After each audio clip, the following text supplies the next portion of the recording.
right, this is going to be another episode of Summoning Insight, but I would just say the awkward episode because we're doing some insane stuff. I don't know why we're doing this. Like, basically, we're going to treat it like you're the children of what's about to be a divorce, but it's starting out with just a separation. And now you're meeting your new dad, introduced by your old dad. I'm still there, like, I just take anything I can get, lads. Like, I don't know what's going on at this point in time. So I actually think I'm not going to introduce this episode. I think Monte, he's the one who caused all this. He should have to, because you know what? I'm so real, Yamato. Even with you right here in the call, I'm going to say, I think this move's whack. I would say, I told Monte he shouldn't stop watching the league. He should stay doing it. Me and him are Summoning Insight. That's the brand. It's for years. Look, if he's not here, I'll take you as well, Yamato. You know what? In a post-apocalyptic world, you know what? If you were the last man on Earth, maybe I would fuck you on a desert island. But we're not on down desert island. You're not the last man. So for right now, I want to know, why is Monte leaving me? I think that's the first question. I want to know too, Monte. Yeah, go on, Monte. What enough for you? Why can't you keep this going?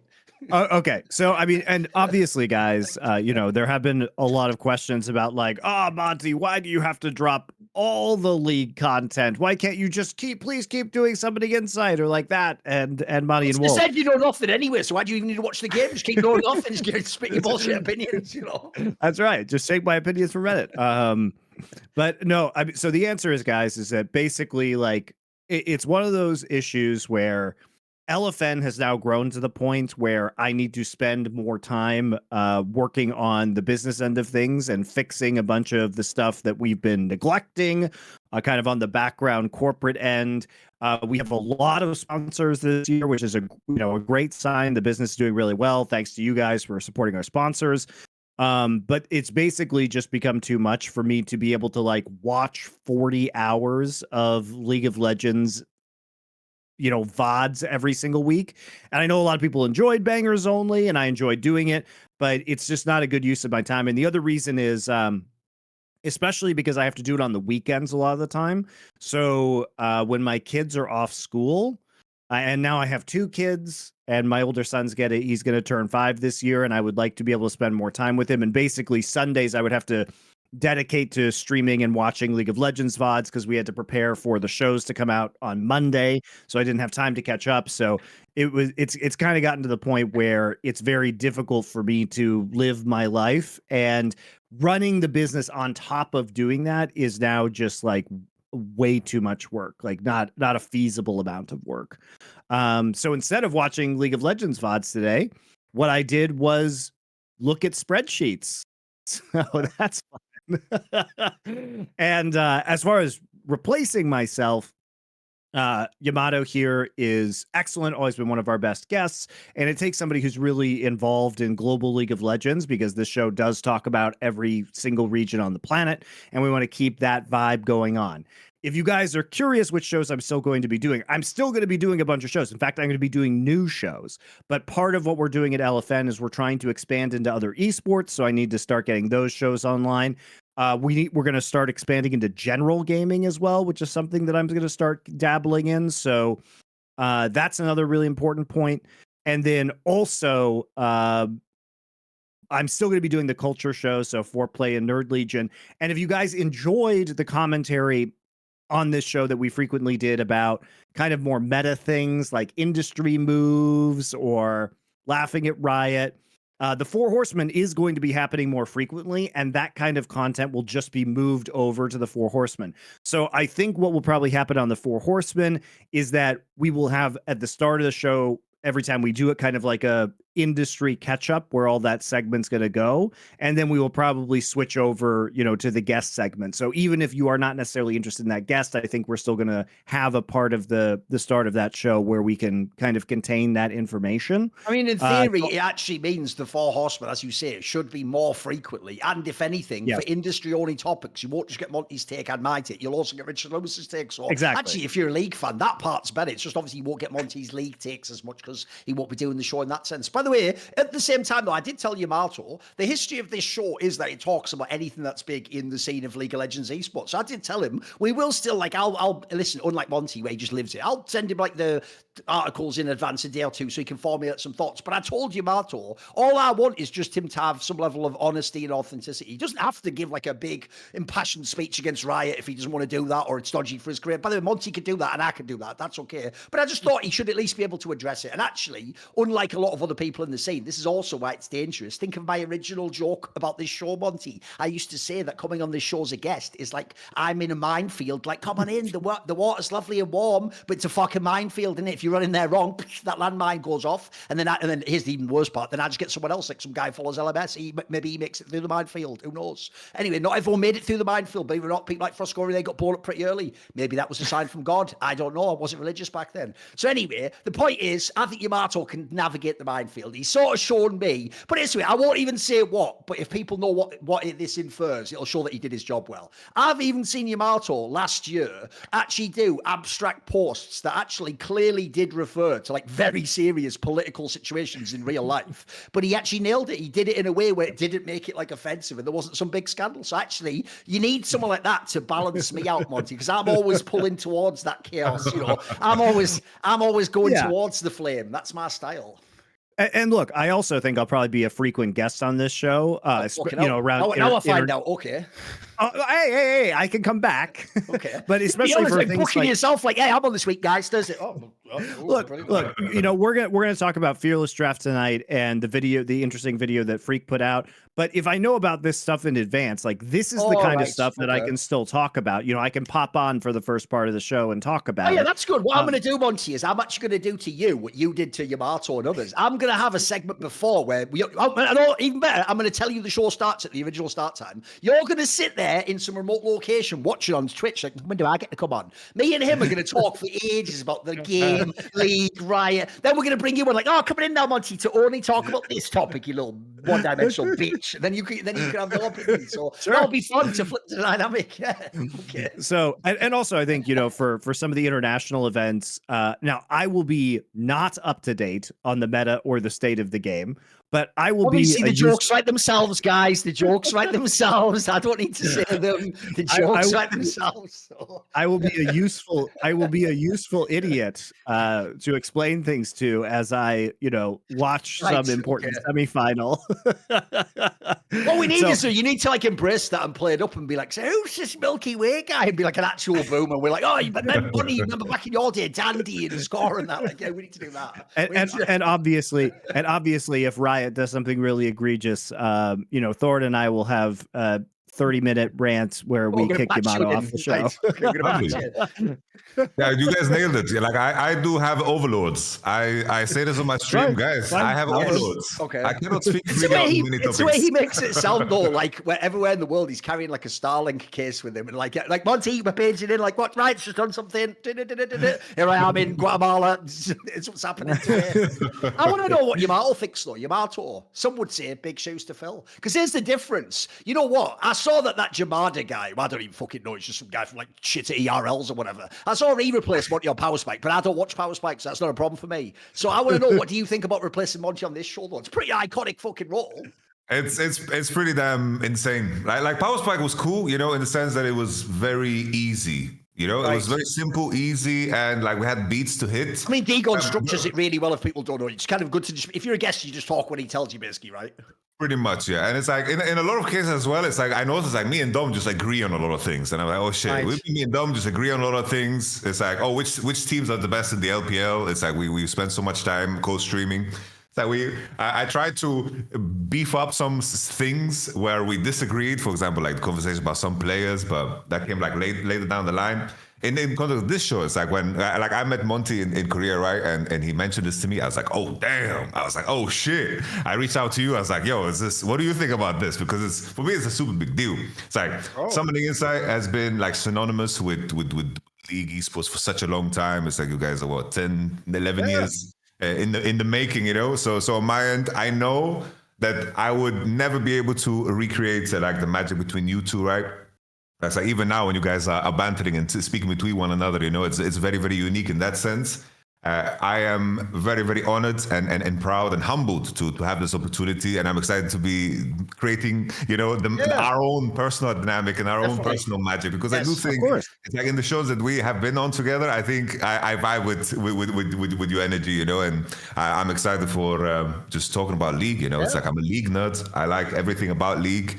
It's like that's what I like doing. So there's like a lot of these topics that always come up, like for example, like the Zeus and the T1 market, what happened with Doran and so forth. There's a lot of like topics, and I felt like I didn't have the space to really talk about those things. So I'm excited to like bring all the juice up and like talk about everything. He's excited to make the T1 fans mad, like we do, Thorin. By the way, you have to understand, as he just said there, the key thing about Yamato is he's learned from his hard experiences. That's what life's about, Monte. It's about like you don't have to know things coming out the gate, but when you have an experience, it teaches you. So he understands he doesn't want this to be like Fnatic, where Fnatic was one of the most storied orgs of all time with a history of championships. He joined, gave him fuck all championships, left him in death's door, where they put it to it, that Dardo guy was like, I know exactly. They had to fucking bring Freeze's twin, but they had to even go, is there anyone famous like Freeze isn't available? Has he got anyone who looks like him? Fuck, have him come in. Like that's what they had to do to save the org. So we don't want it to be like that with someone inside. We want to maintain the winning tradition. Okay, Yamato. So I'm gonna level you up in this sense. It's all good. You've been spending your time with Dom. You've been slumming it with Dom, who you have to understand is like some sort of fucked up like Kubla Khan-esque like ancient ruler who just sits in some fucking pristine garden, and you all come to him like, oh sir, please may I come on the core stream? And he's like, yes, like give him a space and a peacock and some sherbet. He's just some mad ruler that you all have to agree with his opinions and be on his circle outside, or as far as I can tell on Powerspike, just look like a basketball player he liked and not even somebody he knows. On this show, we have higher standards, you have to actually be able to defend your points, you have to be able to argue, you have to, as you just said, your problem is you agree with Dom too much. Bro, I think IG's going to win a split this year. No one agrees with me. I think he's the best player of all time. I think Phreak can shut the fuck up. He got carried. Bro, are we going? Bro, I'm ready to talk Rookie, bro. Rookie, last year, his spring split, one of the best splits of all time, man. He just completely neglected. He carried 4 bums. Yep. But I don't know if this is the time to go IG, but Rookie, bro. See, we are agreeing already, man. It's rough. Okay. Anyway. So the other stuff I'll be doing, if you guys want to follow my stream at it's MonteCristo on Twitch, I'm gonna be back to my like cooking bullshit more regularly as well. So that's a personal project that I've been wanting to work on. So if you guys like my stream, I will still be streaming stuff, probably some general gameplay as well from when I work on the general gaming parts of LFN. But yeah, so that's it. I'll still be on Four Horsemen. Four Horsemen will be more frequent. It'll be with Richard and Thorin. Thorin and I are thinking about starting up a new non-esports show that's just the two of us for the Culture channel that will be different, probably graphic novel based. We've talked about that many times on this show about how we want to do a graphic novel like book club show. So I think that's probably going to start happening soon as well. So there is going to be still lots of, forward-facing content with me. It's just that content doesn't take 40 hours a week of research for me to do. That's the most important thing. And that, as I started to say, the reason why I can't just do SI is because the 40 hours of research doesn't change. So it's actually more efficient just to do as many LoL shows as I possibly can, because that adds only a few hours every time, as opposed to, having to do 40 hours of research for just one show. So that's why it can't really be done. And I don't think it'd be fair to you guys, because it basically just wouldn't be the same show if I wasn't very well researched. Think about one of the things that was the hallmark of this show is because we did do it because back in the day it was a lot easier to watch all the major regions. There used to just be way fewer amount of games, and obviously it was more limited. But one of the whole premises of this show is that you have to have an understanding of the whole top level of League of Legends. So, for example, I'll give you the example. When Monte was going on about Team Liquid macro, well, that wouldn't mean anything if you only watched LCS, would it? If he was going, it's world-class macro, it's like, well, what does that mean if you don't watch the LCK? Like, I don't know if you know what world-class macro is. So I actually do think one of the problems regional shows suffer from is when you big up a player, I need to know that you actually know how good like Mako is or fucking Tian or something like that. If you don't know how good that player is, I can't know what your reference point is. So I do think that's an area where obviously Yamato, the difference is, I'll give people a little bit behind the scenes. We were waiting for this LPL game to end. Yamato's actually just lost the plot completely. He actually thinks we really do watch watch all the games. He was going, can we wait till after this LCK game? It's like, no, we're doing a fucking show now. We're not watching all the games. You do that on your own time. We're not getting paid to do that. So here we are, we're doing it now. And also, it was a shit LCK game. By the way, I was even joking with him, mate. I was all hyped for this, Like, get ready, Thorin. Right, what's my motivation? Right, not Monte this time. Right, that's that guy who used to be in fucking Carmen got back in there. Okay, right, get ready, right, you sure. And then I was watching that game, wait for the stream to end. UP versus Weibo Gaming, game 4, sapped all my love for League of Legends. I'm quitting too. Fuck it, right? You know what? Bring in someone else who looks like a basketball player. Have him talk to you about all for the rest of it. That was fucking garbage, man. The game was terrible. It was okay. It was okay. You have to suffer through the bad to enjoy the good, It's like you need a bit of rain for the sun. So next time you get a coaching job, it'll be fucking amazing then. So he does. He has a coaching job. Yeah, he does. Sorry, my mistake. I forgot on TV you play a coach again. So okay, you coach that NLC team. Yeah, true. Okay. Yeah. See, I know I'm not the only one on this show who coaches for the cameras. Exactly. It's prestigious. I'm coaching 2 MSI champions. These are Wild Montes, I've just realised he actually is for real just cosplaying you. He's trying to do Summoning Insight while coaching a team, but no one actually knows how much does he coach that team, and is it just for the camera? He is anyways. Yeah, okay, fair enough. And he's doing it remotely. It is Even true. better. It's true. Even better. The parallels. Right. I need to learn how to navigate if I should defend myself or if I should let the joke run, Okay. Are people going to take it serious or not? I don't know how to navigate it, but I'll get used to it, I think. All right, guys. The fearless draft shit then. Before we do that, we do have a new sponsor that we're working with right now, guys, and that is going to be Squarespace. And this podcast is sponsored by Squarespace. So Squarespace, of course, is a all-in-one website platform for entrepreneurs to stand out and succeed online. So thank you very much to Squarespace. If you guys have been looking to build out a website, they have a lot of really cool, actually, new features for you, including design intelligence. So they're using a lot of AI tools right now. And that will allow you, the design intelligence allows you to use AI technology on the design aspects of your website. So it helps you create more aesthetically pleasing websites. And they have Blueprint AI as well. So you can start a fully custom on-brand website with Squarespace's latest AI-enhanced website builder, Blueprint AI. Asks you a few questions, and their interactive design system transforms basic information about your brand or business into an elevated online presence with curated premium quality content automatically added and matched to your profile and aesthetic. Also has a bunch of SEO tools. So if you guys have been looking to make a shrine to Summoning Insight and its 12 years and, of course, bright future as well, you can use a Squarespace website to do that. So you guys, of course, you can go to squarespace.com for that free trial. And when you're ready to launch, you can go to squarespace.com/summoning to save 10% off your first purchase of a website or domain. Register your domains there as well. The language, so that's honestly great, right? So, very easy tools. Squarespace is very reputable in the industry. I'm sure you guys have heard of them before. Makes it very easy to set up. On podcasts way like Joe Rogan, I think like 8 or 10 years ago. It was a long time. Yeah, they've been around a long time. And they're famous for exactly what you're saying. It's actually for people who know nothing about making websites, because essentially the features themselves are quite simple. You just need to tell the builder where to make them. So it's not as you might think. Can it really be a functional site? It'll do all the things you need. It'll have the contact email, and the shop, and the store. All that stuff now is fairly streamlined. Social media links. They process payments as well. Yes. So it's like everything just handled for you over at Squarespace. So they've been great for a long time. They're very reputable, very well reviewed, guys. We're happy to have them on board here with LFN and Summoning Insight. So thank you very much to Squarespace. And we should talk about the Phreak video. Also, we should talk about why my mouth is bleeding. Why is it bleeding? So much. Yeah. Why does it look like you actually have a gum shield and you've just gone 6 rounds taking shots to what happened? Did it? So, yeah. Fun story about why my mouth is bleeding so much. Yes. Did your kid hit you in the face? No.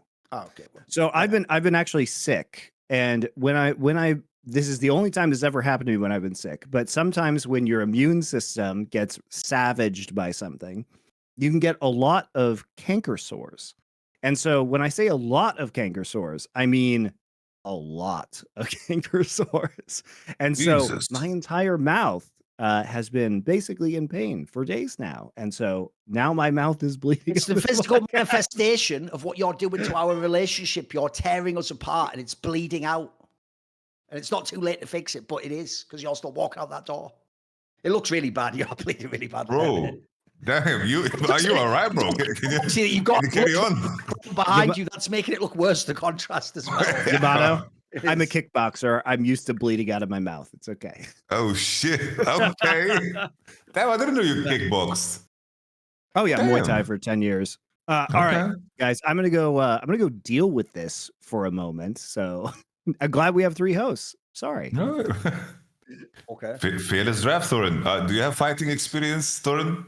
I don't. But here's the thing. 2 things. One is, before we start, I will just say, I'm actually today going to publish a video I did on my stream yesterday about what I don't like about Fearless Draft. It's not totally just about like the draft itself, like some of it is, but like one of the main points I essentially address, because this will be different. If you don't know what we're going to address, is Phreak himself from Riot made a whole video of like addressing some of these things and what he thinks about. So we're going to more address that. But what my main point I made basically is this, which is the thing I don't like is I've already seen it in a million Reddit threads, Yamato. Fans are doing this thing where when you point out that the flaw of Fearless Draft, obviously, it's going to make like the games essentially lower quality because people haven't practiced the comp and they can't know what they like. If you don't know, guys, literally before pro games, people do like a flow chart of what the draft's probably going to be. And I can tell you, if I was to tell you the worst LEC games, they're nearly all going to be the ones where one or maybe both coaches never got anything close to the comps they thought, and they just end up doing some shit they hadn't even practiced. So first of all, I think a lot of games will be like that. Well, the problem is when you point out what is a flaw with the format, fans take it and flip it and make that the problem of the players, the pros, not the format. So what they'll say is, you'll have seen this already, I guarantee you've seen this if you read any Reddit threads.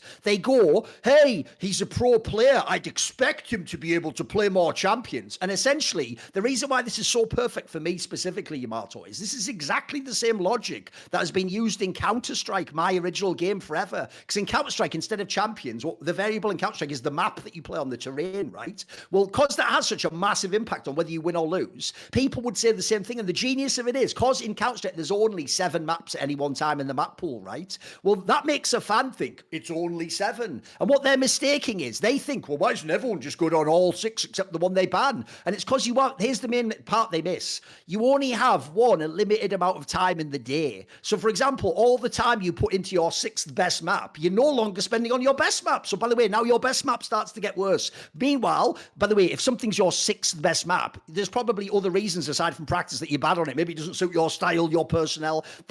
So first of all, it's not the case that you can just practice more. By the way, if just practicing more worked, then Koreans would know every single champion to the best possible level, wouldn't they? They'd practice an infinite amount. And then the other thing that they always miss on this particular topic is, let me think, if the first one was the one about the limited practice time, what was the other angle then? Oh, the other angle is, what was the other one? I have another angle if you need to back up, bro. Because the other angle, right, is I think fans in general, bro, for me, is that they lose the context of who they're playing against. It's like always a conversation like, oh.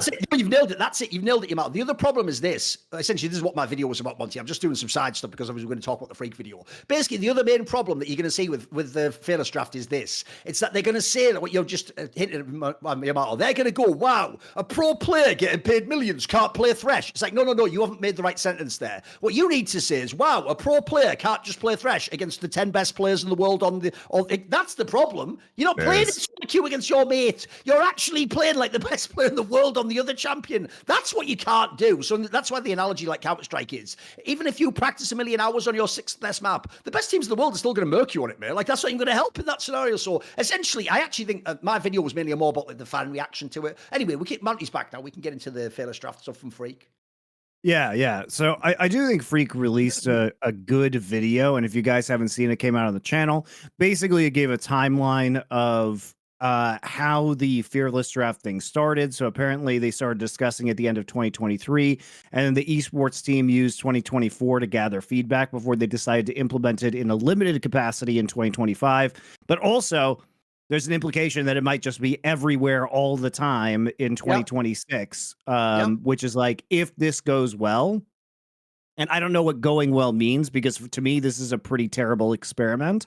Not only because I dislike Fearless Draft, but because the way they are doing the experiment is going to give them weird information, which we'll get to in a little bit. By the way, it's also Monte that in different regions, they're using different ones. Some of them use the hardcore Fearless Draft, some of them just use normal, as far as I can tell. Am I wrong on that one? Like, I believe some of the Asian regions use hardcore, mate.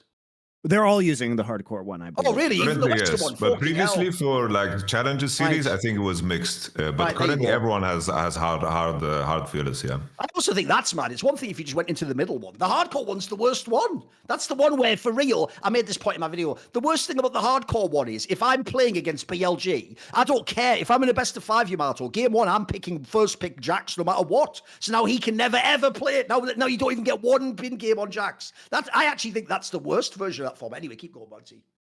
Yeah, no, I agree. And we'll get into some of this, because I think Phreak brought up a lot of points that were good about what they're concerned about. And I think they do have some very valid concerns that we all have about kind of like game quality and metagaming the draft, which is like basically sacrificing a game to kind of like screw with one of your opponents potentially, which, by the way, guys, is definitely going to happen. Somebody's going to try it at some point in time. Why wouldn't you? So there was a lot of stuff that he brought up. I would encourage you to watch the video. I do think Phreak is like a thoughtful guy, but I also am going to bring up some points that he did not bring up right now that are very concerning to me personally. So my first one is, if they are using this to see if they want to run Fearless Draft next year, or like make it the permanent de facto way of drafting in League of Legends, why are we running it at the same time we are starting a brand new season of League of Legends where you have changed absolutely everything? It's not really a controlled experiment, because players do not know how to play the game of League of Legends at this point in time, because the patch just dropped. No one knows the ideal way to play around. The games already, even the tower looks fucking alien when you see it. It looks like fucking Heimerdinger's rocket, something like it's mental, yeah. But we literally changed the entire objective pace of the game.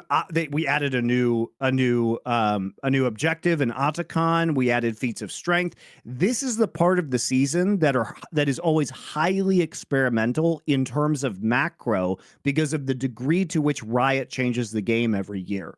So from what I've seen, Yamato, and I haven't seen as many games as you have, but I have seen a number of them so far in LPL and LCK, it doesn't even feel like most players are playing champions that are very different from last year. It feels like the pools that are being used are basically the same champion pools that are being used last year.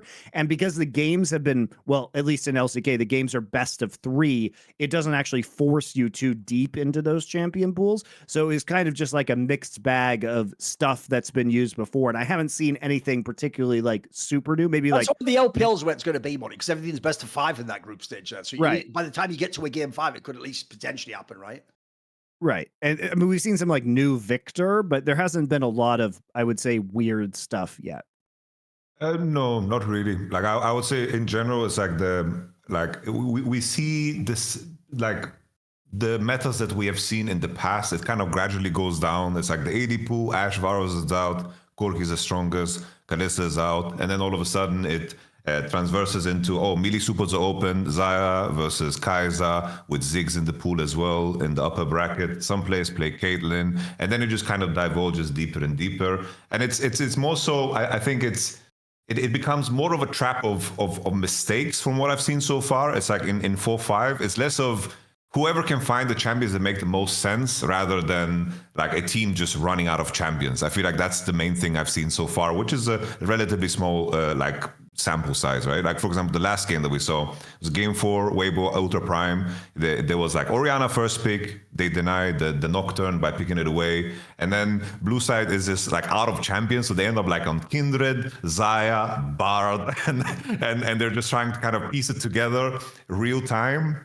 Because what Thorin mentioned before is like in terms of how you plan out the draft is you kind of have like this, like almost like a tree that expands out in terms of the scenarios. It's like, this is the first 3 bands, this is our 1-2 scenarios, and then you just kind of work from there.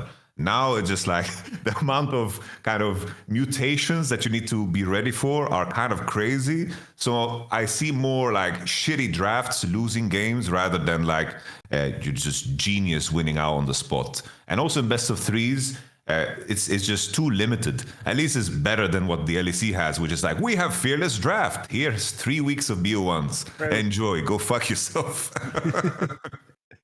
By the way, if you don't know, by the way, that's why they claim in LEC, no, it's fearless for the playoffs. Because there's no such thing in one game as the UAD. It just doesn't get activated. Technically, it's for the whole tournament. It just doesn't get activated from one game, does it? So, no, it's true. That is true. And I think the other thing that Phreak didn't mention, and this is like really critical, is that the function of any ban in any MOBA game is going to be to lower the quality of that game from a play perspective. And you might be like, well, what do you mean by that, Monte? Well, they're just taking away the most powerful champions. Well, the thing is that when a player cannot play their best champion, you are objectively watching worse gameplay. So you have to be very careful about the number of bans. And the thing about Fearless is what you are doing is you are adding more bans. So this will, for instance, I would not be sad if I watched a best of 5 and Bin played Jax all 5 games. But now I exist in a world where I might never watch Bin play Jax for weeks because his opponent will take it away. It was just Monte, I believe it was something, Kira found this on my Discord. I believe it was something like there was like a 3 or 4 month period last year where Bin only played 4 champions. But so unsurprisingly, Monte, no one ever said he has no champion, but he was just the best of those champions. You just couldn't stop him. He could pick him in any matchup pretty much. Yeah, I'm usually like when we talk about the best players in the world, there is a hype to seeing them play their best champions. And so any ban of those champions basically means that we are not seeing the best that this game has to offer.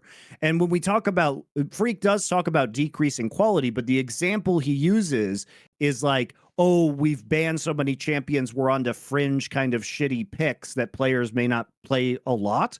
But you're also just potentially denying viewers watching players play their signature or very best picks for potentially entire playoffs, right? If teams really refuse to let them have it.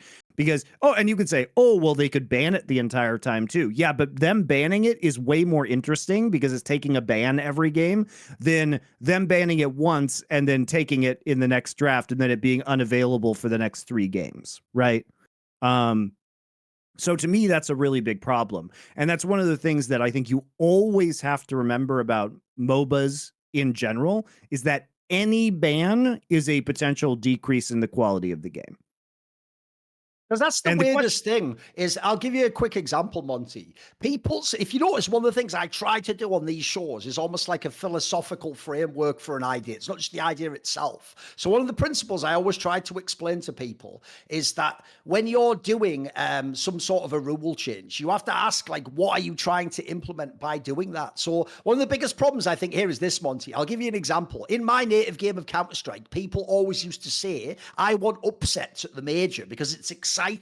And what I always tell them is the classic thing we've said on the show many times is that in the short term, an upset's exciting because a team you don't expect to win wins. But sometimes, for example, if that then means like a bad team makes the bracket stage, it's like when NRG made it 2 years ago. They're just going to get clapped immediately. It's actually going to, in the short term, you gain novelty, but in the long term, you get a worse best of 5 for it as a result. So what you're actually meaning is this. What you really mean isn't, I want to see upsets from shit teams beating good teams. What you mean is, I just want there to be more parity or more turnover. I want like a lot of good teams so that then there's like unexpected results, but then I get both sides. I get the unexpected result, but then that team can do something. So the real problem here is people say the line about fearless draft, but it's good because it's going to force us to see more champions. In isolation, that might sound good. What you really mean is, I don't want to see a million Orianna versus Azay games when it's that meta. Look, I get that. I don't want to see the Azay fucking Corki games every time. We've all had that meta every few years, right? But what you're missing is, you mean you want other champions picked, but people to be good on the champions, you have to put that part in square brackets. You don't mean just make champions appear on my screen, even if people can't pilot them. That will be even worse. Even if the novelty of seeing the new champion is cool, you'll get really old watching a bunch of teams misplay comps and like run a zillion that they've never run into a comp that they've never run, or the comp they've never run. Like that will get really old, unfortunately. So I totally understand the initial thing that there are some fans who don't want to watch one matchup a million times over, especially if they're not like lane specialists or something. But it's not necessarily that you don't totally get what you want. This is like you've gone to the fucking gin, Monte, and you've gone, my first wish is to have more champions in League of Legends. Congratulations, I've now made it so you can only play one per game. What? That's not what I wanted. Like, be careful with the terms and conditions, with the pact with the devil. Yeah, you've just done that again. You've wrecked. Yeah, it's just as a follow-up as well. It's like just looking at like League of Legends history. It's like the identity of the most legendary players is always tied to the champions that are played, whatever moment it is in time. I think what they did in the LCK was so perfect in Game 5s in terms of like OGN, right? In terms of the blind picks, it's like just like the Z moment wouldn't have happened because it's like Phreak wasn't allowed to play Z most of the time, or like certain champions, or we had the LeBlanc Game 5 as well, where they invited it and played the Morgana. Like these are things that are so memorable in itself. And I would be so scared if it would divulge into a fearless draft all year long, because I think it would be absolutely atrocious. I do think it's one of those things where if it was temporarily for Winter Split, and that would be the time where they use to kind of experiment and test out different formats, because that was the impression that I had, where they would use Winter Split to test out things, and that would be kind of like the dynamic split, because usually it's like in terms of how things ramp up, in my mind, testing players on different skill sets in a shorter time frame, I don't mind that, because it's like Winter Split is like 7 weeks. I don't mind that kind of an investment, but everything else in my mind should be that there should be a clear ramp up towards the World Championship, and the World Championship should be the epitome of like good gameplay, because it's like it bothers me too when they make very, very big patch changes, or like they just rework the game, and like season 15 was probably like the most egregious one when they introduced like juggernauts, and then all of a sudden what the World Championship was just completely different. Or 2018 was a good example too, where like RNG was the best team the entire year, and then Worlds, all of a sudden Akali, Aurelia, Urgot is just dominating together with Aatrox. Like in my mind, I think there should be like a clear build-up, because this is also how Riot has set things up. It's like World Championship is supposed to be the epitome of everything. It's supposed to be super, super cool. And for me, what is important is just the gameplay. I think it's interesting to challenge a different skill set. Like the comparison I would make is I feel like this is like Chess 360. It's like Chess 360 is like this format where the pieces are in a different spots than usual. It's randomized, and I believe that you have like 30 to 45 minutes ahead of the game to kind of strategize based on the board position. Right. It tests a completely different skill set to the players, and it's very, very interesting, because like the classical format, people have issues with it because it's very like long drawn and it's too strategic. And there's like the blitz format, rapid format, and that is probably like the format that people enjoy the most right now. But the Chess 360 thing is like a good thing to have occasionally, but if that takes over everything, it's like you lose what chess is. It's no longer chess. You're being tested on a completely different skill set, and it's just who is good at playing random League of Legends in a sense. By the way, I already saw people saying another classic, I think, fallacy, where they go, but I want to see people's champion pools tested. Then you actually just self-reported yourself for not knowing competitive League of Legends. You already were seeing it. What you just saw for the last 10 plus years was everyone's champion pool being strained to the limit. Remember, we play best of fives in all playoffs nowadays. Like, here's what's hilarious. Guy saying that in the chat. You don't understand that it's not really that, like, Adam didn't try to expand his champion pool. It's that, like, whoever has fucking you know when everyone on Reddit goes, that bloody Yamato cannon's a fraud coach. Why did he pick Aatrox in this matchup? Because you don't know his top lane doesn't play Aatrox and has tried. Don't worry, he played it in fucking solo queue and he played a scrim or two. He just can't play it. It's not that Yamato's an idiot and can't pick the champion. You already were seeing all the teams limited by their champion. Spoiler, do you actually believe, I already sadly know the fucking answer to this. It's a rhetorical question. Do you actually believe T1 sat there and thought the champions they played at these last last 2 World Championships were the best ones. No, the worst part about it is that we all now pretend they're geniuses. They so obviously had nothing left in the tank and band-aided based on what they could play. In fact, one of the things you saw, Monty, I changed to even give credit to T1 for in this last Worlds, is I actually think they had fairly fucking shallow champion pools, but they were really smart at knowing when to like ignore the traditional like power pick meta and just pick stuff they could use. Like, we can do this with Faker or we can do that with Owner. Like, they sort of just like did a band-aid approach. But to a fan, I guess actually what they did is they had every champion at their availability and they just chose those were the best one in the game. So I think what you're missing again is like you'll just see worse games on those champions. I don't know why people, by the way, why are we just all wrong on this? Why are the people who've actually watched the game forever, why are we morons who can't possibly, I mean, Yamato's only coached half a dozen fucking pros, but he doesn't even know himself that whether players can play champions. But let's check. Billy Big Balls in gold. He knows that you can just play them all champions. Oh, well, my bad. Then welcome the new host, Billy Big Balls from the Twitch chat. Thank God for that. Fucking hell. Well, it's also that in my mind, in the last couple of years, if we're looking at just recent history, there hasn't been a lack of exciting finals or, strategic diversity. No, of course not. Look at the MSI finals from last year. Look at the World Finals from last year. Look at the LCK Spring Finals. There's random champions just being picked up in these games. Like Lehenz's Blitzcrank was very famous pocket pick that was coming through. Was anybody dissatisfied because of the breadth of champions in some of these most important matches? My argument would be no, they were great games. And I also am concerned separately, and I want to get Yamato's opinion on this as a coach, but one of the things that really concerns me is that every pro player forever has been basically selected because they play probably a certain number of champions at an extremely high level, and then they kind of have a few tier 2 champions that they can play, but they've been mostly been able to get away with, some pro players probably champion pools of like 7, 8, 9 champions realistically for a long time. And also, if we're talking about new players, if you're a rookie player and you're only playing Fearless, you are going to get galactically smashed because many rookie players will play like 3 champs as training wheels when they get into the pro scene. They'll play very standard, very safe meta champions, and then they'll grow their pool over time.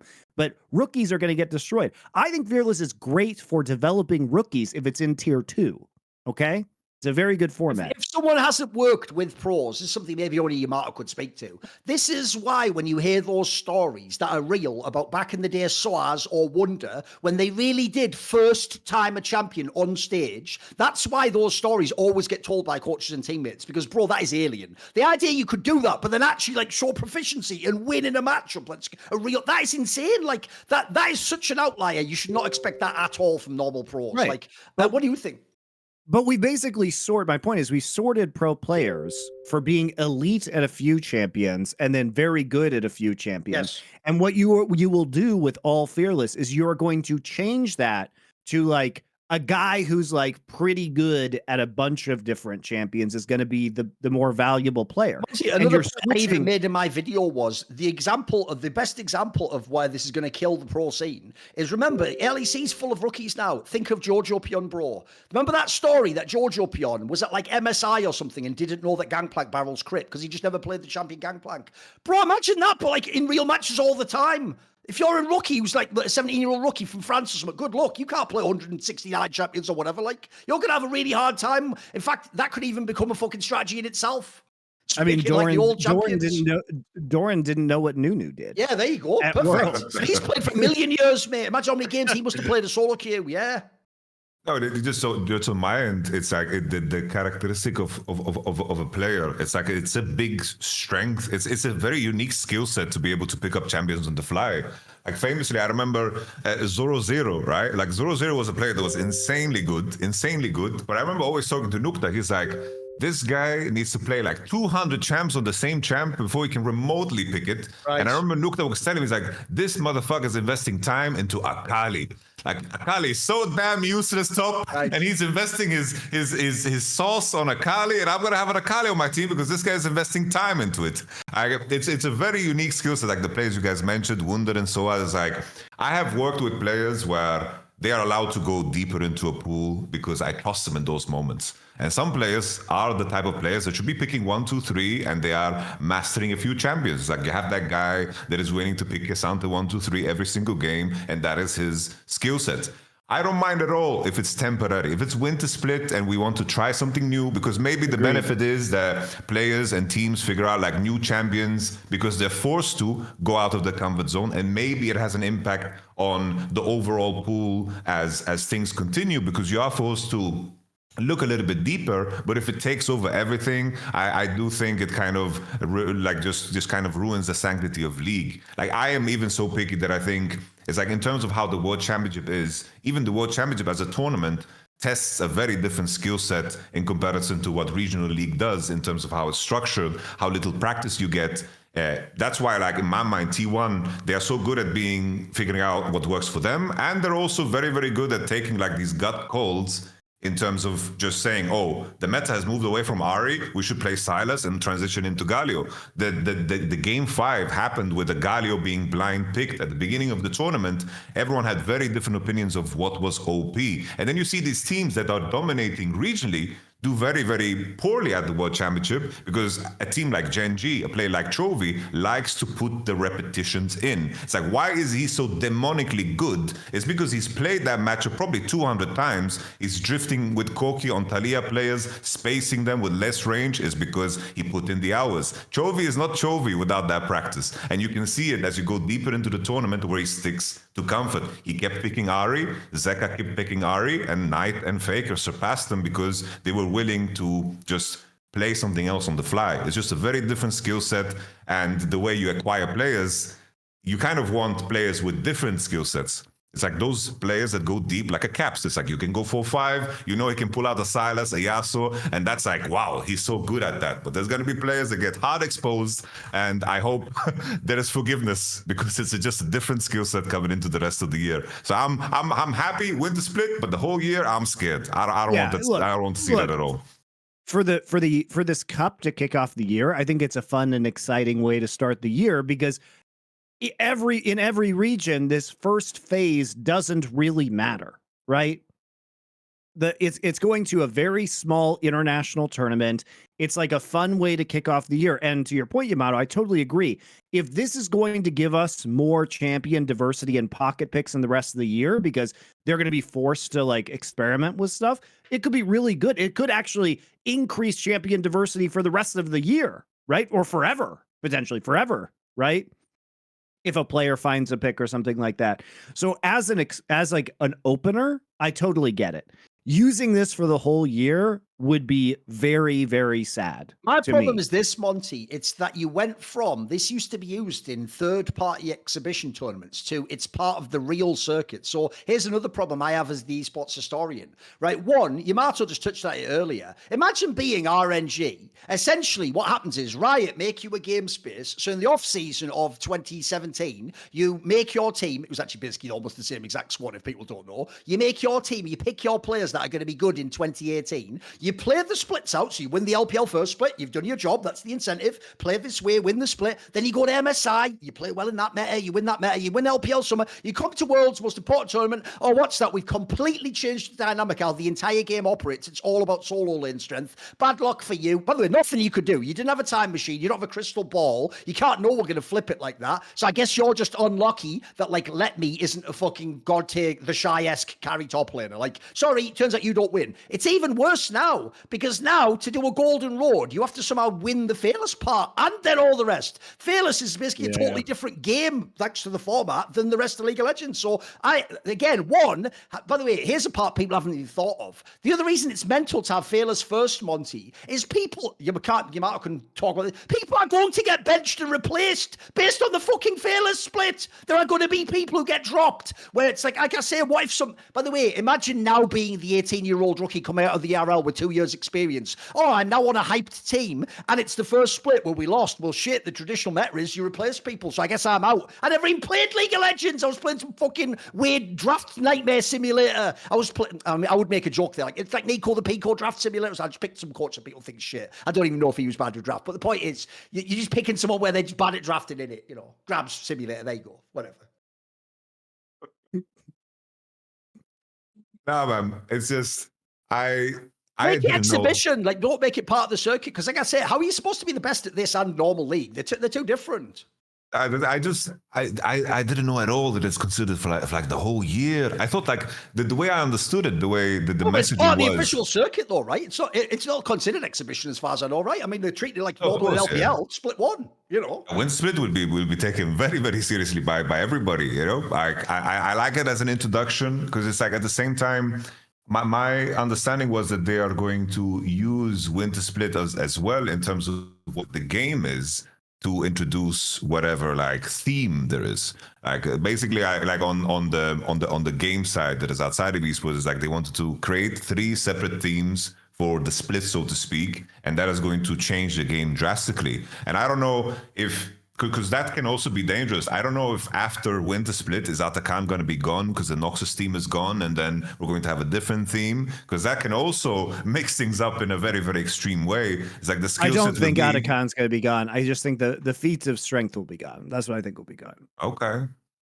The feats of strength, I don't mind too much. I feel like they are the data suggests that it's not too impactful, but I think that's an entirely separate conversation. I fear for the sanctity of league. I think like the golden rule thing conversation is very specific. I think that matters super much because like it hasn't happened before. It's even less likely now. Yeah, exactly. It's borderline impossible. It's like if someone is the best team in a year, like wins every tournament, like 2025, they're like instantly like best team of all time. Probably, yeah. Like, best team of all time instantly. Like no conversation in terms of just how difficult it's going to be to like tackle all the formats, win the regionals, 3 splits, and 3 internationals, and knowing that 1 international has nothing to do with what. Everything else has to do with it's impossible.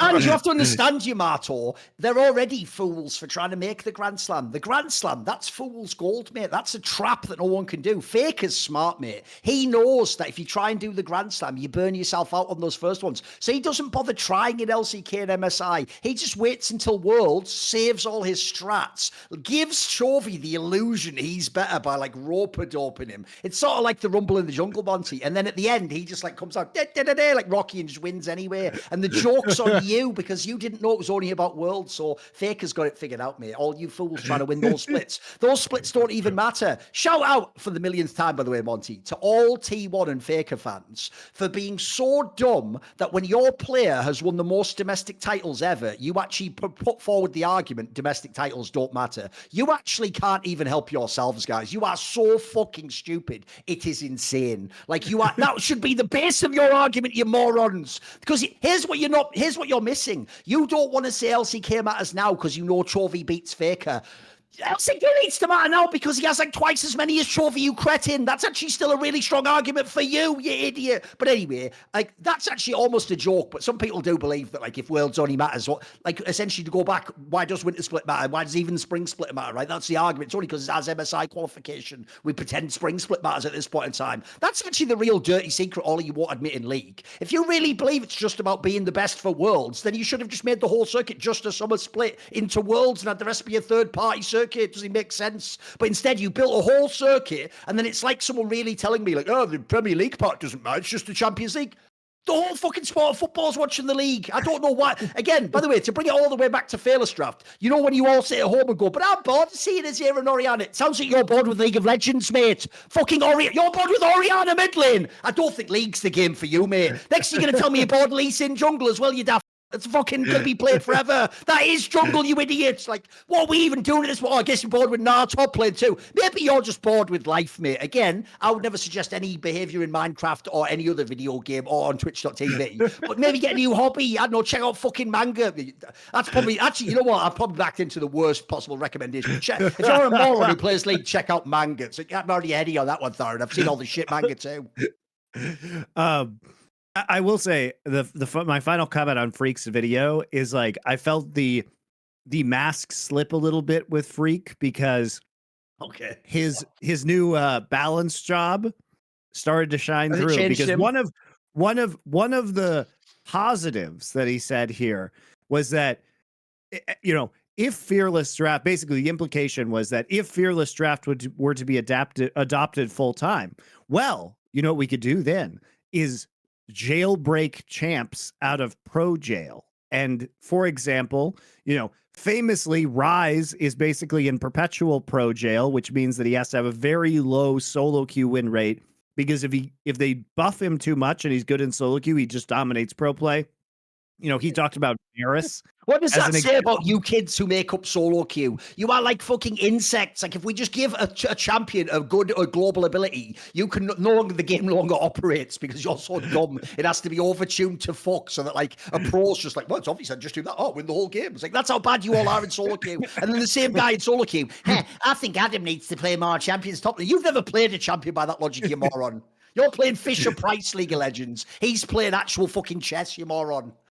Yeah, so they talk about how champions, like he talked about Varus or Maokai Jungle as they basically have to detune them for solo queue, so they have like 47% win rates, because if they had a 50% win rate, then they would just dominate. Oh my god! You mean Phreak, Mr. Rumble Jungle is now using solo queue win rates. Get Dom on the phone right now. Patch him right in immediately. This is support. We need an intervention. Some sort of like this. He's using his own opposite logic from 3 years ago. It was 2021, wasn't it? MSI. Shout out. But my concern is that Riot is going to try and use Fearless Draft, because the idea obviously is you could make a champion more broken because you're only going to see it once in a best of 5, and it's not going to cursed logic, Monte. That's such cursed logic, though, isn't it? That's so cursed. Exactly. Hey, this can only break like one game in a best of 5. Like, yeah, it can't destroy the series, surely, right?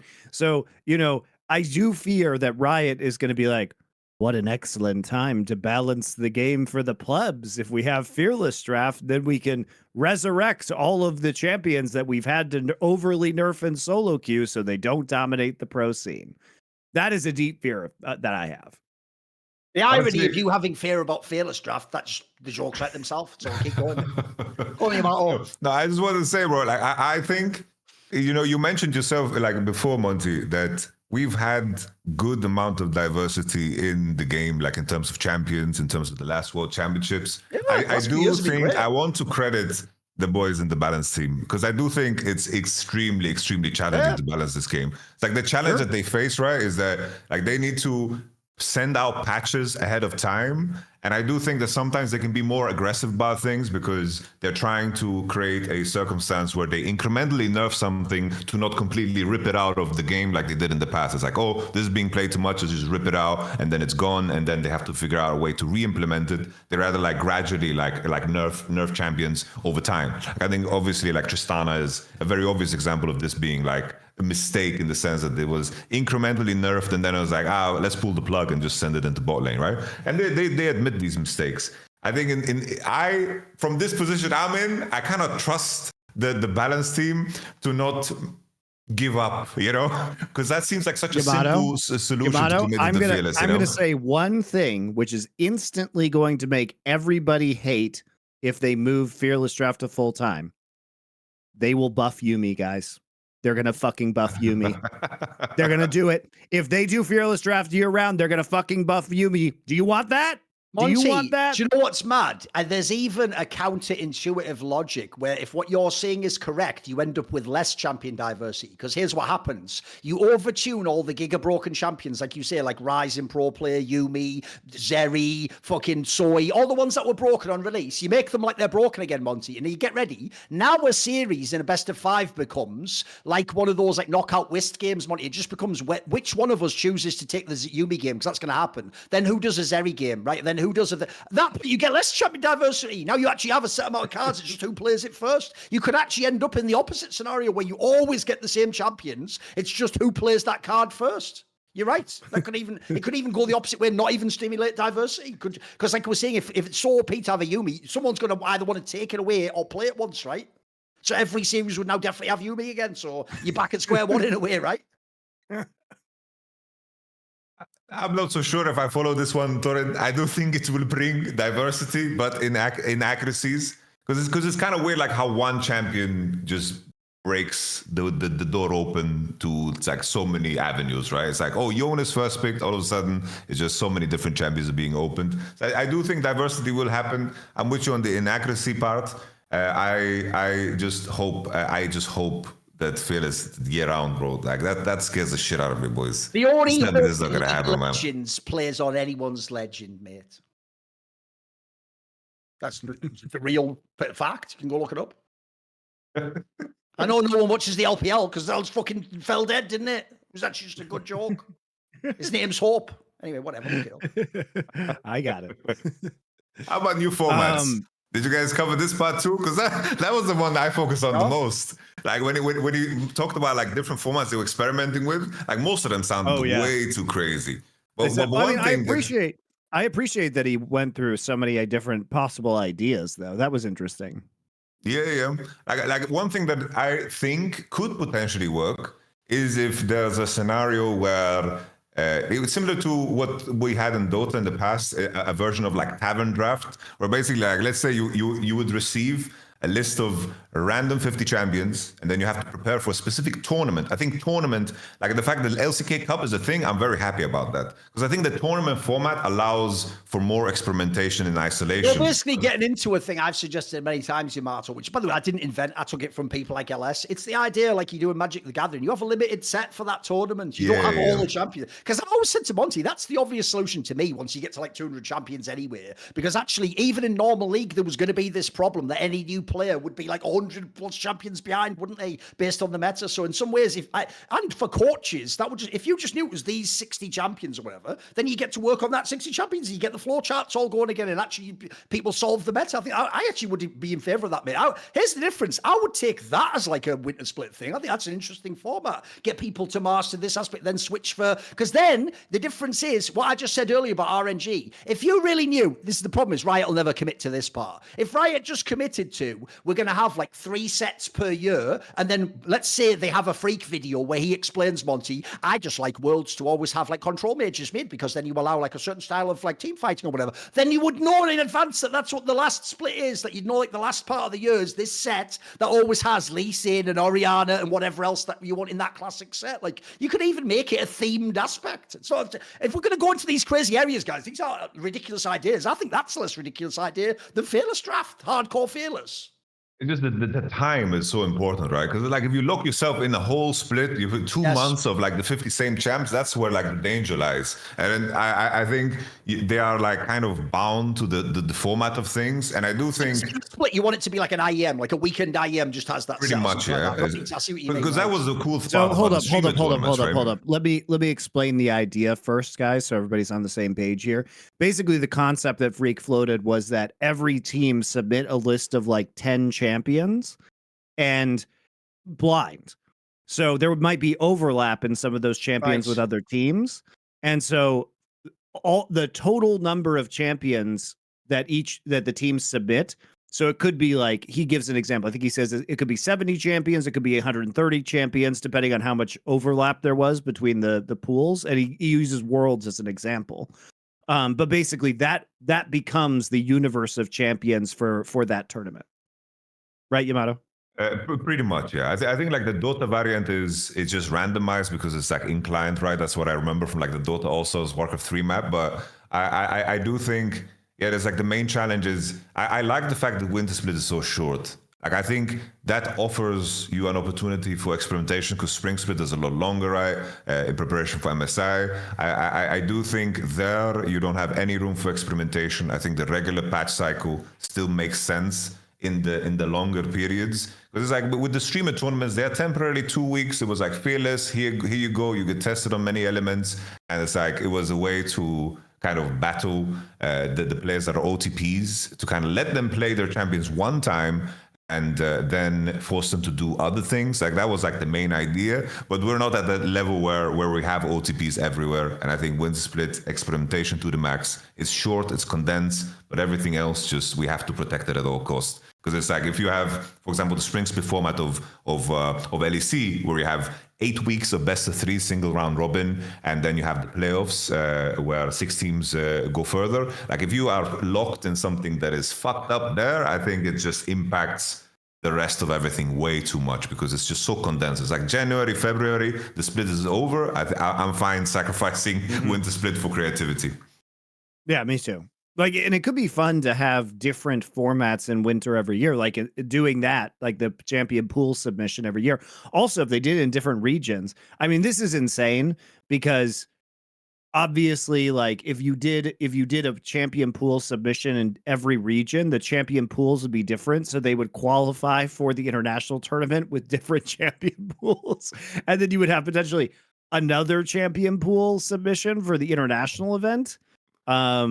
That would be kind of wild, honestly, because the pro teams would have different champion pools for the event. So like it wouldn't be a serious competitive event, but it would be fun, maybe. By the way, I actually have a rare piece of analytical prediction to make, which is I actually think the major change that will occur. Here's one of the other reasons I think fans are clamoring for this, Monty. I think they stupidly think this is going to let Western teams upset. I think the opposite. I think Western teams will be way worse. Spoiler, the best teams and best players are typically better on even like the point is Chovy can be half as good on a champion he doesn't play, and he's still going to be better than like fucking Larson on one of Larson's best champions. So the only difference is this. I do think though that for the fearless competition, it could shift things fit more in favor of the LPL though, because I feel like the LPL is the region more that could handle more crazy picks. Whereas actually, I think LCK always has been about that floor chart draft style, and that they really, really do want to know what's coming out. I've always said I don't think the real reason that G2 in 2019 could beat T1 and the Koreans was because they were just like flat out better.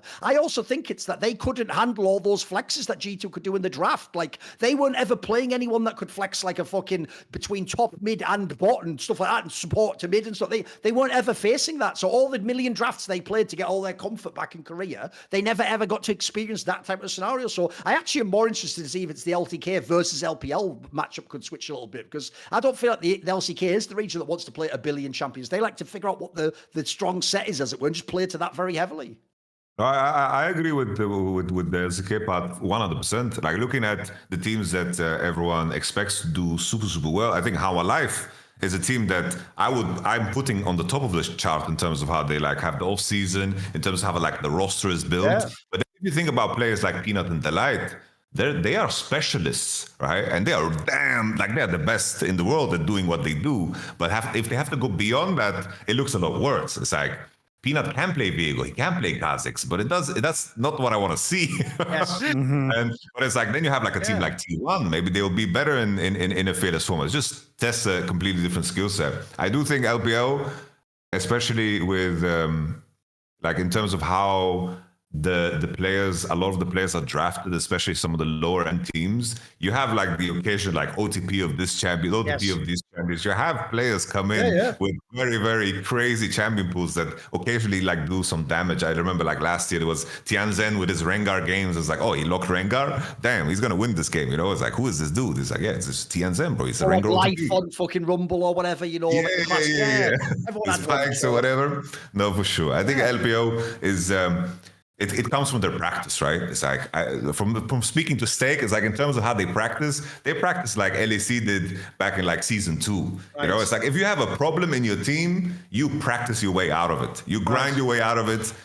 I remember there's this conversation I had with Steak. We were like running it down in KC, right? Like we were just with 0-3. And then he asked me, it's like, what do you think? Can our players get challenger? I'm like, yeah, probably this player can get challenger, this player can get challenger. It's like, well, what are you thinking about? He's like, when players in LPL play bad, they get challenger. They get rank 1. That is the solution. I was like, yeah, it makes sense. Very simple. We should play more games. And by the way, this is one of the areas where I am actually super legit. In theory, Monty, I'm also arguing against some of my own interests. Like, you think I don't want to see the best of 5 where hardcore fearless draft, APA and Adam have to actually play like their 9th best champions? Of course I want to see that game. But the point is, I'm not willing to sacrifice all the fucking LCK games for it. Like that doesn't work out. If I want to see people exposed as frauds, I'll just watch Faker and LCK. Whatever. Writes yourself that one. Writes yourself. Anyway, I think that wraps up our fearless draft section. And I would encourage you guys to go watch Phreak's video as well.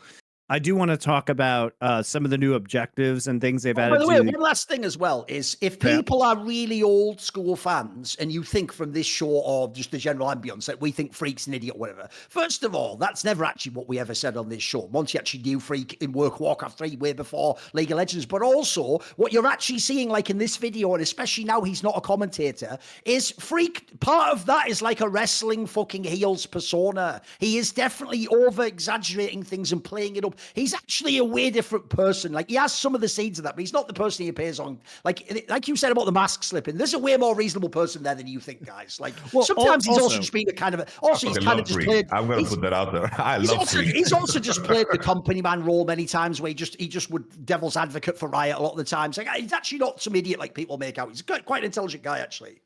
Yeah, and I do encourage you to watch this video because I think he does take a lot of these factors, under consideration, and I think it's worth seeing his perspective. And I think all his balance videos are also very interesting. Even if you disagree with certain aspects of it, he does consider many, many, many aspects of it, and it's very helpful to hear his thought process behind it. So I don't think it's a bad video or anything like that. I just think I was just trying to bring my own a few other things that I think about. And I think it's important to discuss those aspects as well. Also, Fearless.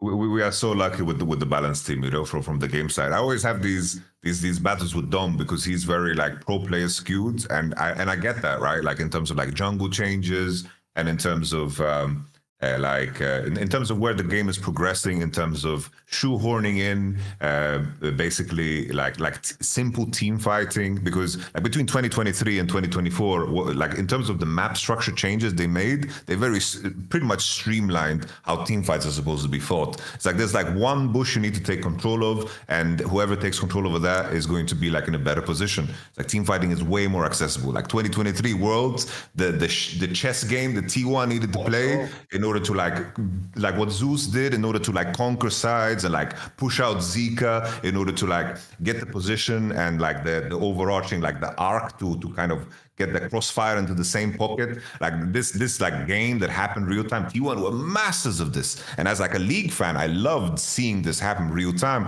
but I do understand the balance team that they need to make sure that the game is accessible, because I'm always impressed with how League as a game has survived so long, because it's so extremely alienating to play if you're like the average Joe that maybe invests like 2 hours a day into it and you try to tune into it, right? So I'm happy. Like every time I talk to Froxon and Phreak in terms of like balancing, I feel like their mind is in the right place, and we're extremely lucky because I've been in games where balancing has been god awful. Like I remember like World of Warcraft arena balancing, that was atrocious. They just basically gave like esports the finger, They really told like all the WoW arena players to classes that were OP completely, right? And then you just would shit out of luck if you played the wrong class, right? I remember like a homie of mine with like WoW Druids, he qualified to BlizzCon playing on one season, and he was playing like Feral Druid, which is like was really strong on the patch, and then it's like coming into BlizzCon, he just didn't go because they nerfed the shit out of his class, and he just had no point playing it. They just shifted the whole meta game, So it's I have had so many issues with other games, so I feel like in terms of the balancing on Riot side, I'm very happy to have Phreak and then Froxon in terms of how they like manage a conversation. I'm very open about things, and they can rationalize this, because in my mind, if you are afraid of having that conversation, means that you are not coming from the right place in my mind. Well, obviously, I selfishly would like them just to balance entirely for the pro game, but I understand that my opinion is completely unreasonable. So that's what I want. That's what I want. Look, man, I don't care if Master Yi dominates Iron if they need to buff him so he appears in pro play. Like, I want to ruin the solo queue ladder to get champion diversity up naturally in pro play, not artificially through a fearless draft. That's my take. But again, I realize that Riot likes to do things like earn money, so they won't do this. I've got a question. I won't even give my own thing. I want to read the room on this one. I want to see what people think. Here's the other thing I will also throw out there it's presented as an idea that viewers get bored seeing the same champions and the same matchups, right? I find that really weird because since I'm not someone who has the time, I obviously follow Counter-Strike full time as well the entire time I was in League. I'll never have time to dedicate all my time to matchups, specifically in lane, for example. So to me, the reason I actually like to watch an Orianna and Zay matchup a million times is to get a sense of, in this current patch, what is stronger and which players can make the imbalance the other way around and stuff like that, right? But one of the things I would say is, if you're a newer viewer, how the fuck are you going to keep watching when you're playing a million different champions in the series? Like, what are you going to, how are you even going to have a frame of reference as to what's going on? Yeah, it does make it harder to watch, actually, for newer if you're a brand new guy, like, anything could be picked, bro. What is, like, I feel like you can have a bunch of games where you're watching a champ you've never seen played before. Well, that's going to be really awkward if it's like the fucking quarterfinals of like the international tournament or something. Like, you're not even going to know, is that a champion, is that a matchup? I don't think you can have any for it. By the way, I will say, to be fair though, this is where the broadcast could also do a great job if they can make up the gap. It's going to be hard. I also think, by the way, we're not even adding that part in. We've all done broadcast on this call right now. Broadcast work just got 1,000 times harder for that draft segment, by the way. Enjoy that draft segment. Like, I actually thought it was cool when you would have pros come on and they could predict what was going to happen. Enjoy that now, because remember, unless you basically have the inside track from the coaches, how are you even going to possibly know what they're going to pick? It's going to be mental, mate. You can't even do the traditional thing of they should pick this here, because you have to remember, oh, was that band? Oh, it's going to be a nightmare, mate. It's going to be so hard, so much more hard work if you're doing the broadcast now. 100%. It's just the final thing that I would add is in my mind is like looking at how everything is built, especially with like how the viewer base kind of consumes League of Legends. It's like the way I wonder if Riot has data on the point and the idea of like, if they're ever in a position where the moments is what captures like viewers that don't get it, It's like if Teamway is locked in, it's like, oh, I'm going to be drawn in. Because I think like looking at how the World Championship broadcast is built up, I think you don't need to understand anything about League to understand that this hype video in preparation for this quarterfinals is sick as fuck, right? Yeah. And I wonder if they want to capture that aspect more and more, because like most people that engage with the World Championship don't watch all of the leagues, don't watch all of the stuff. If you saw the hype video before the final of this last Worlds, it was genuinely a really amazing piece of esports content. The one about like all the T1 players and BLG. By the way, the lighting right now, Yamato, is fucking unbelievable on you, mate. Like, I actually know now your girlfriend fell in love with you. I feel like I'm in a club. I've turned around. I'm on MDMA. I've just come up and I just see you all fuzzy with that like filter over you, the soft filter. You turn out the light is perfectly framing him. Engaged, fucking yeah. I'm just glad there's no pheromones coming through the screen, mate. It'd be fucking wild. It's all for you, Thorin, bro. I knew I was coming on the show. I needed to make it memorable. All right, I do want to talk about the new objectives and Atakan, but first, got another sponsor for you guys. Is of course Raycon. They're back on Summoning Insight, and you may have some New Year's resolutions. Some of them might be to take more walks or read more books or call your family more. Well, you can do all of those with the Raycon Everyday Earbuds. How can you read more? Listen to an audiobook, dumbass. It's a great way to catch up while you're on your walk. One thing I can tell you guys is they have excellent active noise cancellation. And that is often hard to find at an accessible price point, but Raycon's everyday earbuds, which start at just half the price as other premium audio brands, have that active noise cancellation. How well does it work? Well, I'll tell you, because I was just on a flight back to Korea, and you know what I had? And they have screaming kids. Yeah, and you have little kids next to you. Strapped to my body was a screaming baby. Could I hear my own screaming baby? Not really. I was listening to audiobooks. Keep going. So if I couldn't really hear it and it was literally attached to me. It's on that plane, which they had Raycon headphones with the noise cancellation. Look, I was prepared. Okay. Thorin, obviously I was trying to get him to stop screaming but I'm just saying the active noise cancellation, it works extremely well. Okay. So I'm very grateful to the fact that I had Raycon so I could listen to audiobooks instead of my own child screaming. And they also have a 32 power. Don't clip that out of context, please, everyone. Just leave that as part of the ad,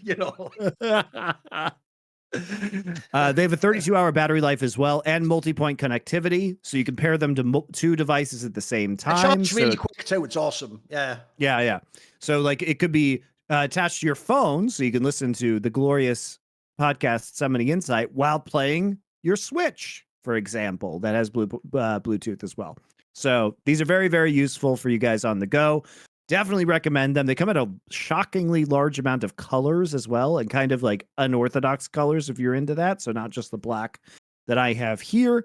And you guys can get 15% off site-wide at buyraycon.com/LFN. That's 15% off at buyraycon.com/LFN. Buyraycon.com/LFN. Thank you very much, Raycon. We appreciate you. So, Atacon, the new objective on the Rift. By the way, Monte, Yamato? one thing we don't often address on this show is we're going to give our takes, etc. But this is another thing about League that people forget changes years on years. Obviously, the map itself changes and what like the objectives are. So we're not playing the same league. Because the reason I bring this up now is I actually think the most underplayed aspect of T1's win last year, Monte, it will just be remembered as like Faker is sick on Galio. The whole World's Run was about how they played around the grubs, a brand new fucking objective in the game. Like if I don't want people in history to only remember T1 had clutch players. I want them to go back and look about that was the team that prioritized getting the grubs first more than any other top team, and it ended up being a major factor in them winning the world championship, even though by the way they probably weren't the best team in the world. Like that's a big deal. So when we introduce new things like this, let's like acknowledge that it's going to change the game completely. I have a question for Yamato. With the new objectives, do you ever think we will see a perfect game again? Oof, never. It's never, never. Man. I think perfect games are over. I think even like in terms of where the meta game was going, it's like the idea of good deaths has become so more apparent for everybody. Like in terms of the cost benefit analysis of pushing a wave that is deeper and understanding the resources they need put in to kill you. There's no longer like this fear. It's like, oh, they can kill me. It's like, oh, if they kill me, what is the aftermath of it? So it's like, I think already in terms of where people's headspace was at, I think like Caps was very, very good at this. I think that the T1 players were very good at the Worlds of doing this. It's like just sacking waves. Like Keen did it in the FlyQuest series on like Renekton. Like he was just pushing deep waves. They sent 4 to kill him. He understood, oh, the resource you need to spend to kill me is very, very expensive. So I think already that idea was gone. Now with Atacon in the picture, it's like we have supercharged the idea of just fighting at all times. And it is such a interesting continuation of where we're at the World Championship, because that the World Finals was practically decided in the first 6 minutes of the game in terms of like the first initial grubs. There were swap situations. And in the game changes now, it's like there's just beats you need to hit at all times. It's like Dragon and Grubs, then it's like potentially Grub 2, and then it's Drake 2, and then it's Rift Herald, Drake 3, and then Atacon spawns, Drake 4, and then Baron, and it's just like there's like 2 minutes like segments of you being allowed to like play defensively practically. Like the idea of sacrificing that much for essentially allowing the enemy to progress the game so much because there's constantly something to take makes the game even more snowball in my mind in comparison to what it was before. It's like the feat of strength. And I do want to jump in because Froxen did tweets like, "Oh, look at these feats of strength. You know, the win rates have barely changed from First Blood last year to First Blood this year." You know what I mean? But it's very different at the pro scene where things are much more snowbally in general. And so he has solo queue stats. I'm waiting to see what this does to the pro scene, right? I do think that the feat of strength in itself, like he mentioned that there was a cost, right, for implementing that into the game. Even in the LPL games, very often you don't see shoes being upgraded. It seems like the players are very aware of like the 750 gold, what it means. Usually it's like the equivalent of almost like an elixir purchase. If you're moving into a fight, you have 750 gold, you spend it to kind of get a boost, because a lot of the shoes are very niche in what they provide. Yeah, the stats are not really worth it. Yeah. And I do think it's like the feat of strength thing. before we had first blood gold and first turret gold, and that injection of power was, when it's concentrated, I think was very, very impactful. I do think that the biggest change that matters is just like the addition of the roses that you collect in terms of like the overall power that you can gather in the game and experience you can get in the game, and how hard just Atakan swings the whole game. Because in most games, teams are not taking Atakan at 20 minutes, 21 minutes, 22 minutes, because in even game states, that Atakan just murders you. But post 23-minute mark, a single mistake, regardless of the game state, can just cost you the whole game, because Atakan, the revive buff, bleeds then into the natural spawn. And then I've seen so many games where a lot of the things that happen before Atakan matter so much less, because Atakan, sure, now because there's a lack of precision, is just such a game swinger. So it's like you snowball up to the point that Atakan spawns. Now the idea of like taking a Drake and stalling the game out to like 25 minutes, 26 minutes, 28 minutes, is like the bridging of your champions to get the 3 items seems like close to impossible, because like defending a Nash is something that is possible, but Atakan forces you to fight like no matter what, pretty much. Yeah, I agree. It feels bad, and that buff too, the revive buff, I really am not a fan, because it changes the way that the game is played so dramatically, and it's just so insanely powerful.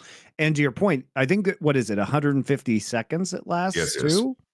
So it's a very, very, so it's 2.5 minutes, and it is a very, very long time that basically guarantees you an objective, because an objective will spawn, whether it's Baron or not, an objective will basically spawn within that time frame almost certainly. Or you'll be able to use it to, play super aggressively on a turret dive. And I'm not sure it's going to be possible when teams get very good at using it to come back from those scenarios.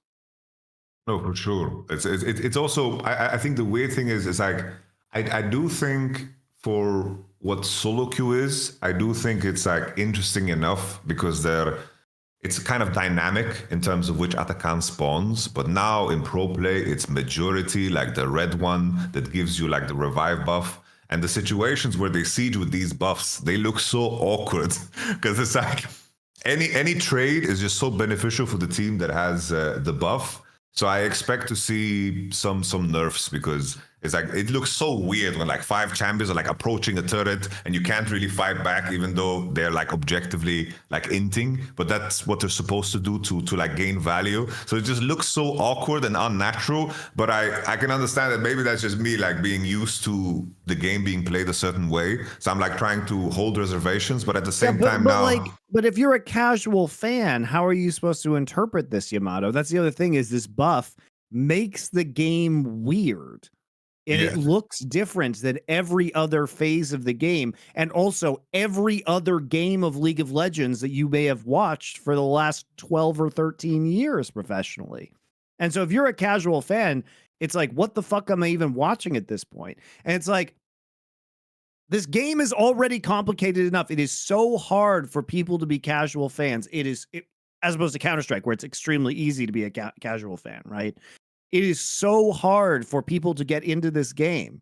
Imagine starting new this season, because it has all of the same bullshit, except now it has feats of strength.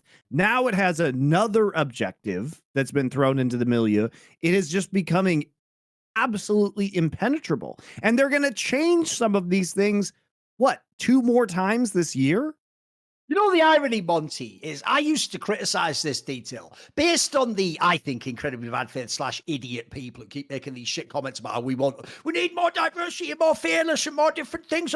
The joke is, if you let fans actually vote, Monte, they would make this game like Overwatch with like 4 different modes and like all fucked up. Like they would do all the wrong fucking moves. Like what I don't get is, like I say, how does this like, first of all, this like fundamentally changes the game. I'm with you. It's like such an alien aspect to the game. But then secondly, it's going to be so hard. Essentially, if someone doesn't watch from the beginning of the season, the casters can't say every single game, now we're doing this thing. That they can't explain it like that every single game. They're just going to have to take it for granted eventually. So I'm with you again. It just makes the game harder to get a baseline enjoyment level of. Although I will say, this also looks like another feature intended to make the LPL way better, and or Hillsang. So shout out to the Inters of the world. I mean, I also think that Otacon even having different forms is confusing because you're going to be explaining to somebody, Yep. oh, well, they now have the fucking suicide buff, but oh, next game, no, that it doesn't do the well, how do we know? Well, you see if it's violent enough. How do I know if it's violent enough? You don't. You just have to wait. Like, because they don't tell you what the Sure, if they actually threshold call it is or suicide the buff too. transformation. But you know what I mean, Yamato? It's like a guessing game when it even fucking spawns. You can't really predict it. Can it. spawn top, it can spawn bot too. Like there's a mixture of that too. Like it's all so over the place. bad. It's like I'm all for changes. Like I like changes to the game, right? It's like the grubs, okay, but I'm worried about things being a little bit too bloated. It's like I wouldn't mind if there's like an exchange of something. Like let's say Atakan couldn't coincide with Nashor. And like the first Nashor that spawns would be, for example, the Atakan. Then there would be like a little bit more fluidity to things because I think like everything is just a little bit too chained together. The games are interesting when the fights are like evenly paired, but you're in a situation where like if a team is too far ahead, it will look very simple. And now like most of the games we've seen in LPL, it's like we've seen like the worst teams duke it out. Like this is going to look a lot different when the best teams play. Like Billy against T1 is just like, since it was the last series of last year's, like last year's, it was fine, of course.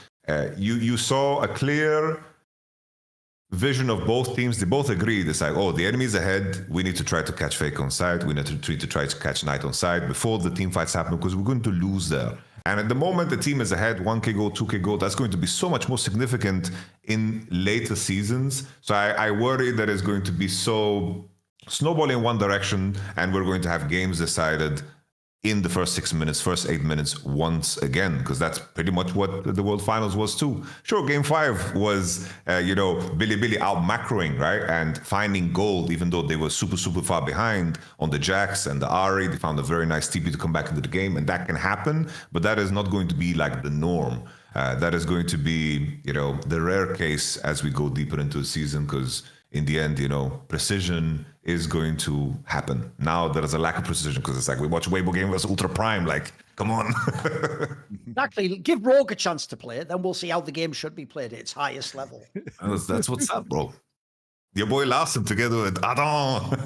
Yeah, part of me can't tell if I'm excited for that or if that's just like crude and unusual punishment for Larson. You know what I mean? Like, fucking hell. Bro, he's locked into a server with fucking... what's it, Yonghoon, Malrang, and Adam. Well, you know what? God bless Larson. You better get that CS, mate. You better get that CS in lane. That's all I'm telling you. I may not watch any other LEC games, but I probably will watch those games. Also, by the way, just as a quick aside, we never even addressed this before. There was actually a mild drama, because there always just is. Like, Adam just exists in a fucking distortion field of drama wherever he goes. I don't know if you know this, Monte, but before he got his team, he even sort of raged in the off-season because the guy is so delusional. Like, he thinks he's, for real, he said something mad, Monte, like he's like top 2 in LEC or something. Like, he was like, found it outrageous. He just didn't get like all offers from people. And it's like, spoiler, you're not going to get offers when behind the scenes you're known to be a little shithead, like, who has ruined the vibe of teams and gotten people kicked. Like, that's something coaches talk about behind the scene, Adam. Like, they're not just watching you in an LEC game, mate, you know. I do want to talk about that because I was going to bring it up because Yamato just did an episode of the Sack Down with Crown Shot that had some funny Adam anecdotes in it. But before we do that, got another sponsor for you guys. It's Factor. They're back again. I was grateful to eat some Factor when I was back in the States. And yes, Yamato, I'm trying to get it to you in Sweden still. I bought some myself, bro. I just bought it. It's delicious. Oh, good. You can tell us your favorite Swedish Factor meals. And this is a good time to say too, guys, if you are in the UK or Netherlands or Sweden or some of the other Nordic countries, I believe, you should look it up because they've started to distribute to more and more European countries these days, in addition to US and Canada. So it might be available where you guys are, is what I'm saying. And they're great. Dietitian approved, ready to heat and eat in 2 minutes. They're never frozen. They're a complete meal. You can do keto, obviously, calorie smart, vegetarian, protein plus. So they have a lot of different options. They have 40 different options every week. Of course, they cycle those so you don't get bored.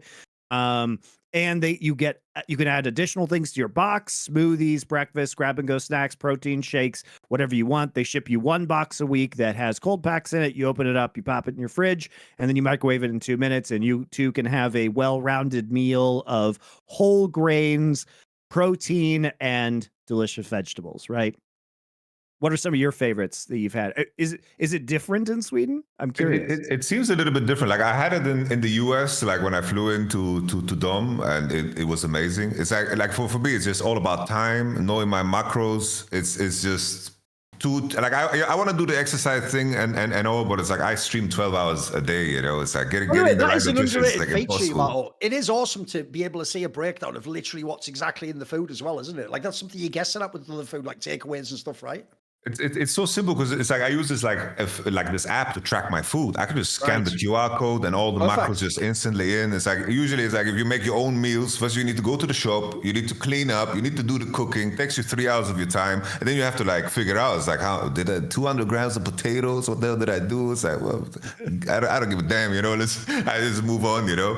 It's like my brother also had some too, and he's like his diet is like extremely meticulous, like because he's a bodybuilder, guys. Go check out Yamato's Twitter. His pictures are great. He's like a competition-winning bodybuilder. He's jacked. Right? Yes, sir. And he loves it too. And it's like I'm eating a lot of the salmon. Like I'm surprised with how fresh it is, bro. I had like this salmon on risotto, like a tomato risotto with green beans, and it was just. Bro, if it's better than the food that I can order. So for me, it's blessed. It makes my life easier. I enjoy it super much, and I was excited because I'm staying in Sweden for 1 month. I was so happy I could do factor meals because I don't have it in Germany, man. Get it in Germany. Come on, man. It's weird because it's the same company as HelloFresh, and it's a German company. So hopefully in Germany soon, or it might be a Dutch company. Maybe I'm wrong about that. But they're great. You guys can eat smart with Factor. Get started at factormeals.com/LFN50off. That's LFN50 off, guys. And use code LFN50off to get 50% off your first box plus free shipping. That's code LFN50off at factormeals.com/LFN50off to get 50% off plus free shipping on your first box. And look, just get a box. There's no downside. Just try it. You know, it's easy to skip a week if you're on vacation or you're not going to be around as much or anything like that. It'll resume the next week. It's very easy to manage. You select your meals every week. It's way simpler than figuring out your takeout meals, and most likely going to be much healthier unless you're getting very, very healthy takeout, which would be weird because nobody actually does that. Maybe you're the only person, but for most of us, for me at least, it's definitely a healthier way. And if you're busy with work, if you're making content, if you're streaming all day, or if you're just working from home, it's very easy to just pop, or you could take it to work with you and pop it in the microwave there. Very, very simple. So thank you very much to Factor. And again, supporting our sponsors, the best way to support us here at Summoning Insight. All right. So where were we? We're going to switch gears. There was the Adam Crownie thing. Yes. Mentioned. Where do you guys want to go? Tease your episode of the Sackdown with the Adam Crownie anecdotes, because that was quite funny. So basically, like a Crownie, it was to everyone's surprise, right? Like post Worlds, he was basically like benched off of BDS, and he hinted that he was called a dog shit passenger during the World Championship, because eventually the team was going through enough turmoil to suddenly talk about his champion and his bans kind of like behind his back, which was something very foreign to him because he had like a leadership role. And he hinted at the fact that this was, well, he didn't hint, but everyone kind of figured it out, that this is something that Adam dropped on him during Adam's, of course, Worlds campaign that on the surface and of course individually was very good. So you put 2 and 2 together, maybe it was just a perfect storm of like Adam's ego being very, very high during the World Championship and him just using that ego as a machine gun, and Crownie was just there taking all the bullets, Well, Sadly. Crownie had to do the usual check you have to do anytime you're in Carmine Corp or BDS. You have to go, am I literally or culturally French? No. Well, in that case, I'm fighting an uphill battle here. Oh, it's the person I'm arguing with French. Well, I can see how this is going to go. And then you just enjoy getting wrecked by the French person. But enough about your career last year in Carmine Corp. Oh, shit. Oh, sorry, I'll still talk about Adam. My bad. But no, it was inferred that that's also why Crownie had to be benched, by the way. It was him or Adam, and they chose Adam. Spoiler, I'd say not that great a choice. Just going to put that out there. Even though I agree the Ice Guy was good, I thought Crownie brought more to the game personally. Well, I think the issue with Crown Shot is that he's had a very weird career where it feels like he's been very unfairly treated by a variety of teams. Bro, almost every time he's been benched or like not gotten a team was when he was actually at his peak. I'm not even joking. Like SK Gaming, you keep going almost every team he gets to. Like, what happens is this, Monte. Here's the saddest thing. I'll give you the example. Basically, I don't even know who I'd pick for this. I'd have to, because the problem is if I pick someone who's a backup quarterback, everyone thinks they suck in the NFL. But I'll give you one, like the ones that are the classic ones. Like how about Baker Mayfield or something, right? Baker Mayfield at this point in time probably should have been a starter the whole time. In fact, the Cleveland Browns almost never should have got rid of him. He actually clearly had some talent. He just needed the right people around him, the right O-line and stuff, right? But the problem he has is you only bring him in when you've run out of other options. Then if you get a better option, you replace him. That's what people do. That's what people have done to Crowdshot like 3 times now or something at Monte. They pick him up when they're at their lowest or they're nobody, or they have him in the team and then the team collapses. And then this is what happened originally in SK. Then what happens is you have to just revert to the band-aid is just play around Crowdshot. When you do that, you start winning games and you become like a playoff team. And then they inevitably go, now we're going to move away from Crowdshot and switch the roster. So for some reason, this guy always just gets the short end of the stick. And the weirdest part is this. I could sort of get it in the early days because he was from that like crew of Nemesis and the self-made and the ones that like people thought had a bad rep or were like toxic or whatever. That's years ago now, guys. That's really like 7-8 years ago at this point in time. Like in the meantime, this guy's developed, as far as I can tell, to be like more of like a leadership figure. He's way more reasonable with his own perspective. So I also feel like he's just been like, he's one of those people where he's had a static like personality label put on him that doesn't even apply anymore. I think he's one of the most like misunderstood players ever in Europe, man. I don't get it because every time I've watched him play, just always looked at a minimum serviceable, if not top end of ADC and LEC. He always looked good to me. Well, like, I'll give you the obvious example. I don't get how Patrick just coasts for 1,000,000 years, but Crowdshot can't get into teams. I don't get it, mate, because I think Crowdshot's better than Patrick.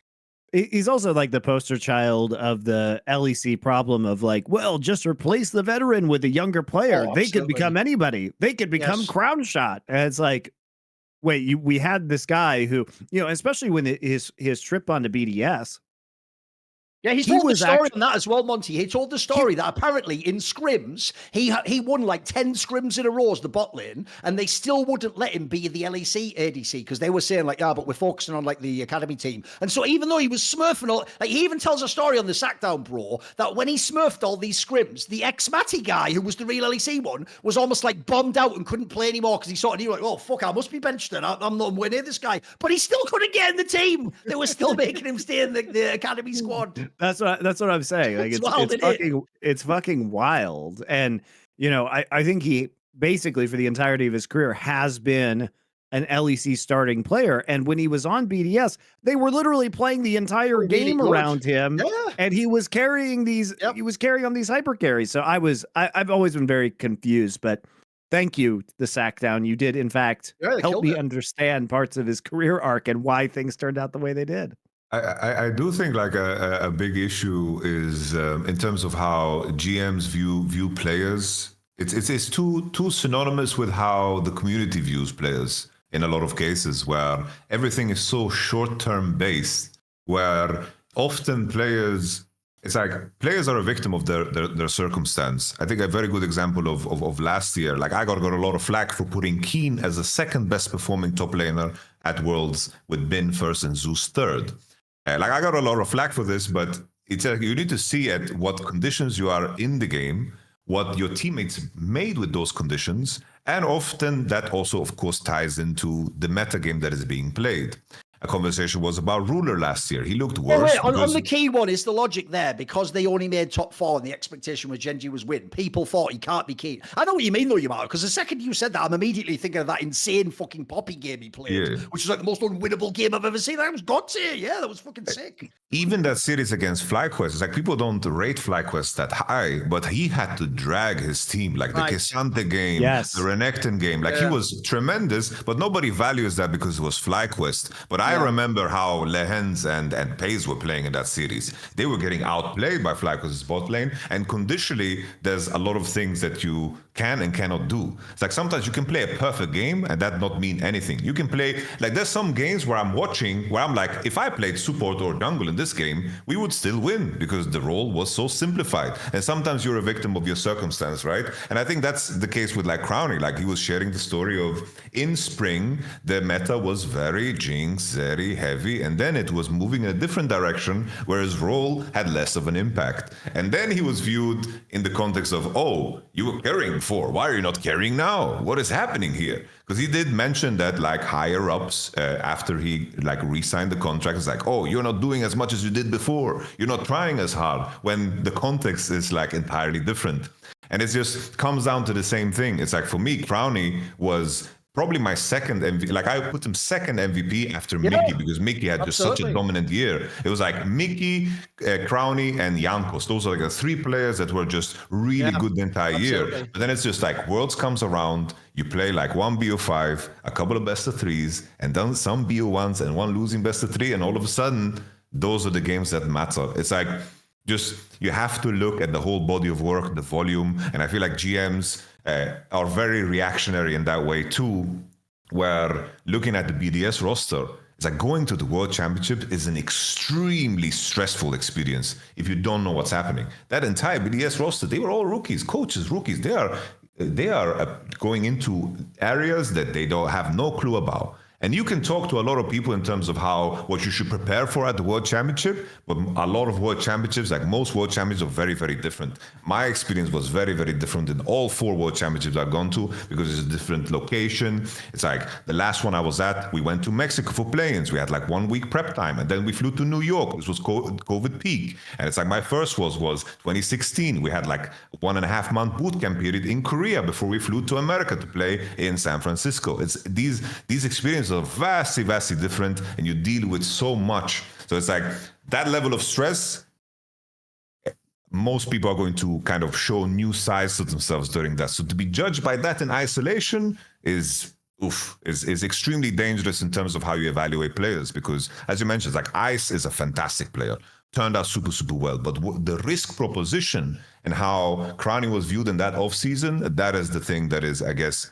most surprising for me, because everyone was kind of taken aback by this decision. Because something I mentioned on the Sackline episode 2 was in that campaign they did to get second place and lose to Mad Lions. It's like Adam had to play a very specific role, and that was like the famous game where he started roaming with Malphite. Yep. And he was like 60, 70, 80 CS behind. And he had a lot of these games where you think, how can he get away with playing like this, right? And even in the contrast to that, it's like he called Crownie a passenger. In that moment of time, he couldn't be. You know, and that's the irony of the situation, because he did, in the end, if he could hold his ground, he probably could have won that finals. Also, let me give you an example of how people are making a mistake, acting like you can judge players in the same team based on their Worlds campaign, right? Let me just run down this list of 6 names and tell me, did that seem different at all, Thorin? If I did like the Anubis scales, which side would tip heavier? So here's who Crownie played at Worlds. He played Ruler, Kazi, Deft. There's one skill. Here's who Adam played. He played 369. Oh, that's pretty good. Then he played Chasey and Canna. Canna fucking plays at Adam's like fucking league now. Like, I think I'm going to take the Ruler, Def, fucking Kazi one. It's a bit harder to play against than Canna, Chasey, and fucking 369. Get up my face with that bullshit. And also, the other reason why it's dirty to do that angle of like the ice one is we only know that in hindsight. We couldn't actually know that this guy would play. And also, I'll add in this. Ice actually, even though he's able to do some of the things Crown Shot can do, can't do some of the things Crown Shot can do. He can't be a vocal leader. He can't call the game around himself. I think it's pretty obvious when you watch BDS that actually there are certain champions they don't play on ice just because it would require him to sort of shot call around himself and say when to group and when to go. I think they clearly put him on the champions where they pilot him or he just fights a normal team fight, you know, like. So you are still ignoring like intangibles the guy has to his game. So no, by the way, I think it's an excellent episode. It's got some really interesting stories, some good stuff in there. It's not just Dom going, so, I don't know, like, I always thought you were good at, like, spring, and then they just talk for 15 minutes, then Yamato goes like, yes, the Oriana was OP at the time. I remember something Alfari told me, and then, like, the fans go, shut up, Yamato, stop fucking taking ages to ask questions. I'm just reporting what the people are saying. That's not my opinion. I'm already joined here, bro. You don't need to roast my experience in Power Spike, bro. Listen, I'm already here. It's my fucked up toxic way of asserting dominance, you know, just to let everyone know that it's going to be my shit from now on. It's all good. It's all good. It's all good. Making sure there's no going back, huh? It's all good. Yeah. And the joke is, I'm going to sour everyone to not want to watch Sackdown and just watch this instead. Then it'll just be me that was the hit, obviously. Take that, Dom. There you go. Nice, man. By the way, shout out to Dom. His new fucking co-host on Power Spike, he even admitted on the show he's never spoken to him ever. So at this point, Dom really will just take anyone except me. He'll just do a show with anyone except Thorin at this point in time. I mean, me, I talk to you. Fuck, you're not Thorin, so welcome on in. Welcome. Let's commit to doing a show together long term. Fuck. Hey, what's the official story? Why do you guys don't do the show anymore? I don't know. I don't get it, mate. I don't get it. You know. You don't get it? He probably just can't handle that. You know, fucking. Nah, I'd make a joke about T1 fans there, but he's had enough abuse from that, so it's all good. We'll leave it there. We'll leave it there. Whatever. Have mercy on Dom. You can start 2025 without being hated on by T1 fans. Thorin's working through some stuff right now, guys. Sorry. I was just wondering because I need to know what I'm about to go through, you know? That is just a joke. There's not actually a real reason why. And also, I will also say this. Here's one thing people don't appreciate, Monty. As much as people might be like, oh, it sucks you guys aren't doing the show together. This is like that concept I always bring up about people who've been in bands. You know, when someone's been in a band with someone for 10 years, you as a fan might want them to have a band anymore. But if they say, look, I genuinely don't want to be in a band with that person anymore, and we already had 10 years, I'd like to go do something different. I think that's a totally reasonable request too. You don't have to just be trapped doing the same thing for 50 years or whatever. Like 10 years is a pretty long time. Like, spoiler, I think me and Monty have done, I don't know, enough episodes of Summoning Insight. I think we hit the basic minimum, didn't we? You know, like the fucking 800 or whatever we did. Like, I feel like we can do other things now. You know, and also we're still gonna do other shows together, including new shows. So it's not really gonna. If anything, you're trying to spin it onto me. The real question is, why did Dom kick you off Power Spike? Oh, that's what I want to know about, bro. What's going on there? You know, that's all I'm saying. I'm gonna ask now. Yeah, it's an interesting question, isn't it? You know. No. I mean, the reason why is because they already have the sack down together, right? And so they wanted to make sure that there wasn't like a lot of the same conversations happening on both shows. Was basically like the logic behind it, and so. That's why. Oh, that's boring. Make it spicy. Make up some lie or something. You know, just make some shit up. No, it's actually quite boring. It was when I was in Texas. You know, we were in Dom's pool. I did this thing in Sweden we called Under the Sea. You know, I picked him up and just like did Under the Sea, Under the Sea. Okay. And after that, he's like, "You're not on Power Spike anymore." Okay. And then we had to loop in Monte, and now I'm here eating Factor meals. The mistake there was Duncan Dom off camera. He's supposed to do it on camera. Then it'd be funny, and the fans would enjoy it. Exactly. Now I don't get the chance. You should have coached me, Thorin. Come on, man. You're supposed to be in my corner, man. Oh, by the way, I will say, just as a random piece of trivia, just because people will appreciate this, Yamato. Way back in the day, I actually gave Yamato a sacred fucking entrance into an inner circle not many people have ever been in, which is a couple of years back when he didn't have a coaching gig, one of the many times. He basically said, I'm going to do some off-season content. I'm going to do like content next year. And I'm going to kind of like try my hand at that. So he was asking me basically, like, how do you do like essentially a Thorin's Thoughts video? Like, what's the style? Like, how do you structure it? Do you have a script? So what I did is I've never done this before. I actually sent Yamato or like a text file that I'd used for one of my past episodes. I think a recent episode I'd done. So he actually got to see the behind the scenes of like what my actual like script looked like. Spoiler, it's just like keywords basically. It wasn't like a whole script, but I think that in itself actually surprised you, because a lot of people would assume I'd like write it out or something, or put that, but you might have actually seen behind the curtain.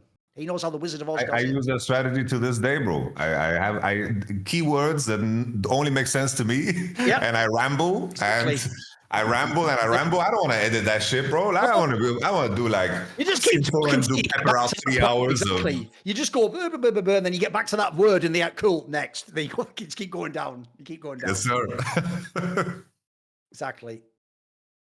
There's also like Monte as well. I brought this up in the past. Like when I met Monte for the first time back in 2015, we were the toxic cesspool of negativity at the World Championship.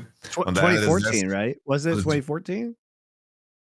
No, it was 2015. It was 2015 because it was the one in Europe at Worlds, right? I'm sure. Yeah, it was 2015, and somehow we ended up in LA. And Monte was also telling me, he's like, "Don't stop coaching, bro. You need to keep coaching, bro. There's not enough coaches." I was like, "Yeah, I want to keep coaching, bro. I'm not gonna let go."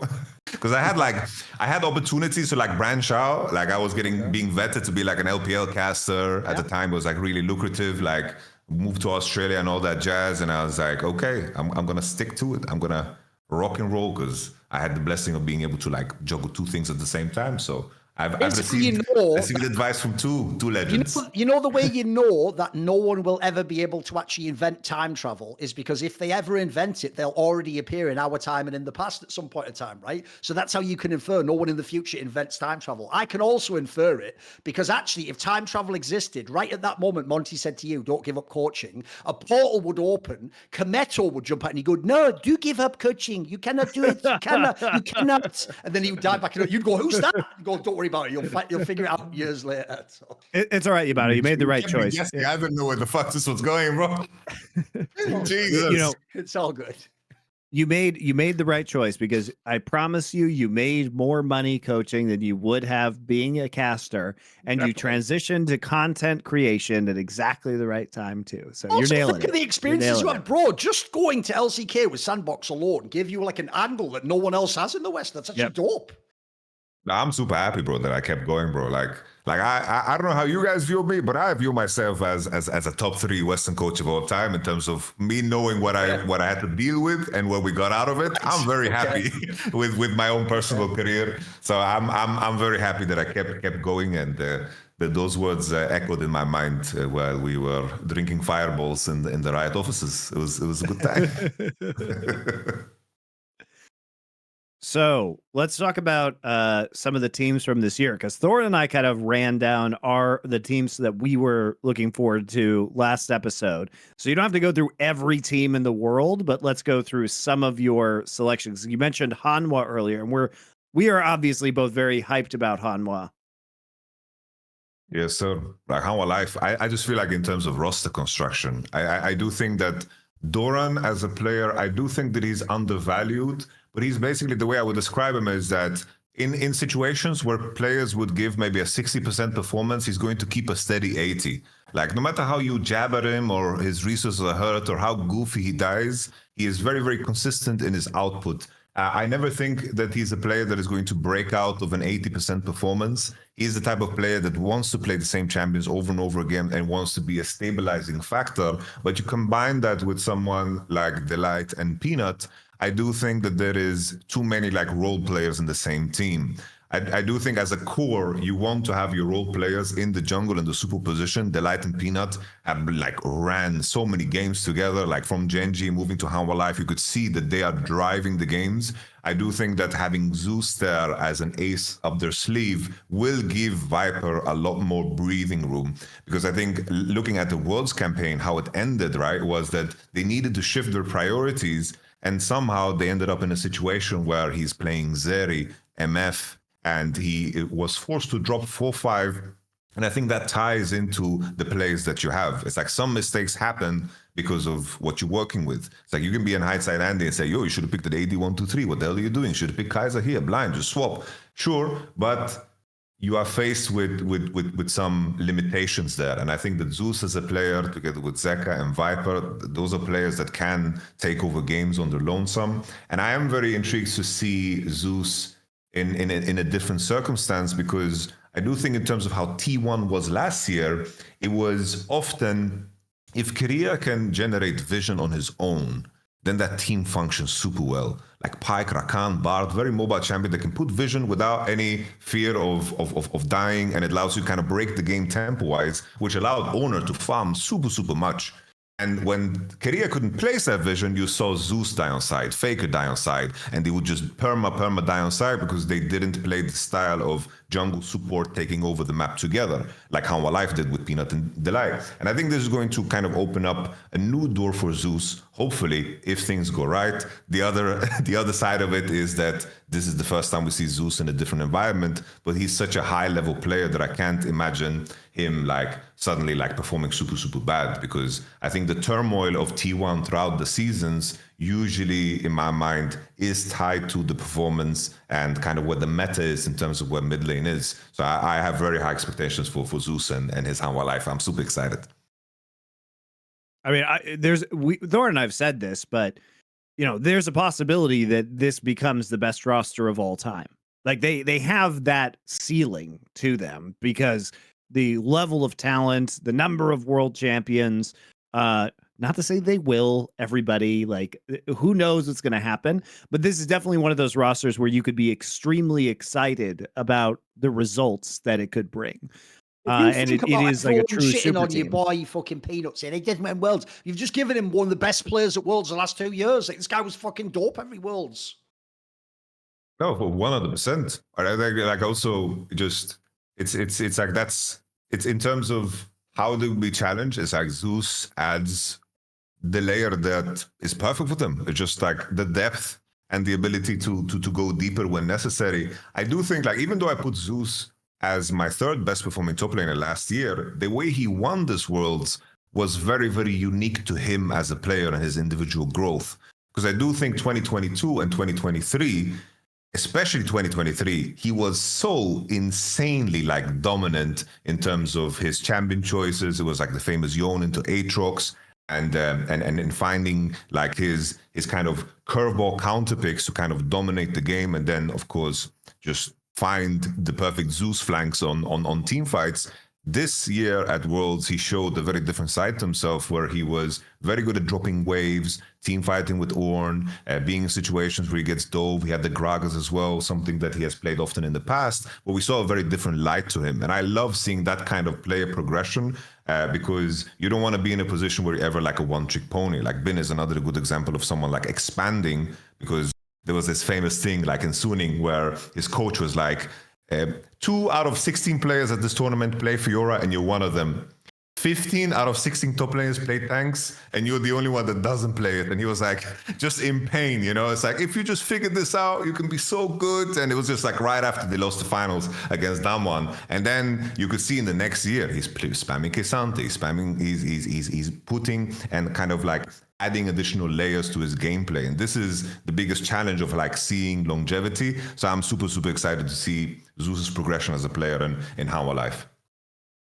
By the way, it would also just be such a different game when you consider when they won the summer split last year, Monte, that was considered like an upset / a fluke. Like people thought that wasn't legit. If you consider, right, if they were to win this spring split or the winter split, whatever you want to call it, this first split of the year and go back to back, that would actually start to become like a legitimate dynasty. Like that wouldn't just be flukes. Like suddenly Hanwha Life would be a massive name in Korean esports in a way it hasn't been before. Like the difference is T1, Genji, these are massive orgs. Like Hanwha Life has the backing and has for years now. So it would also be kind of cool to have another massive name in the mix as well. I think that would be cool because it has been in LCK for a long time, like a 2-horse league. It was either like Rocks Tigers and T1 or KT and T1, or it's basically someone in T1. Like it'd be kind of cool to have 3 real teams that all can truly win.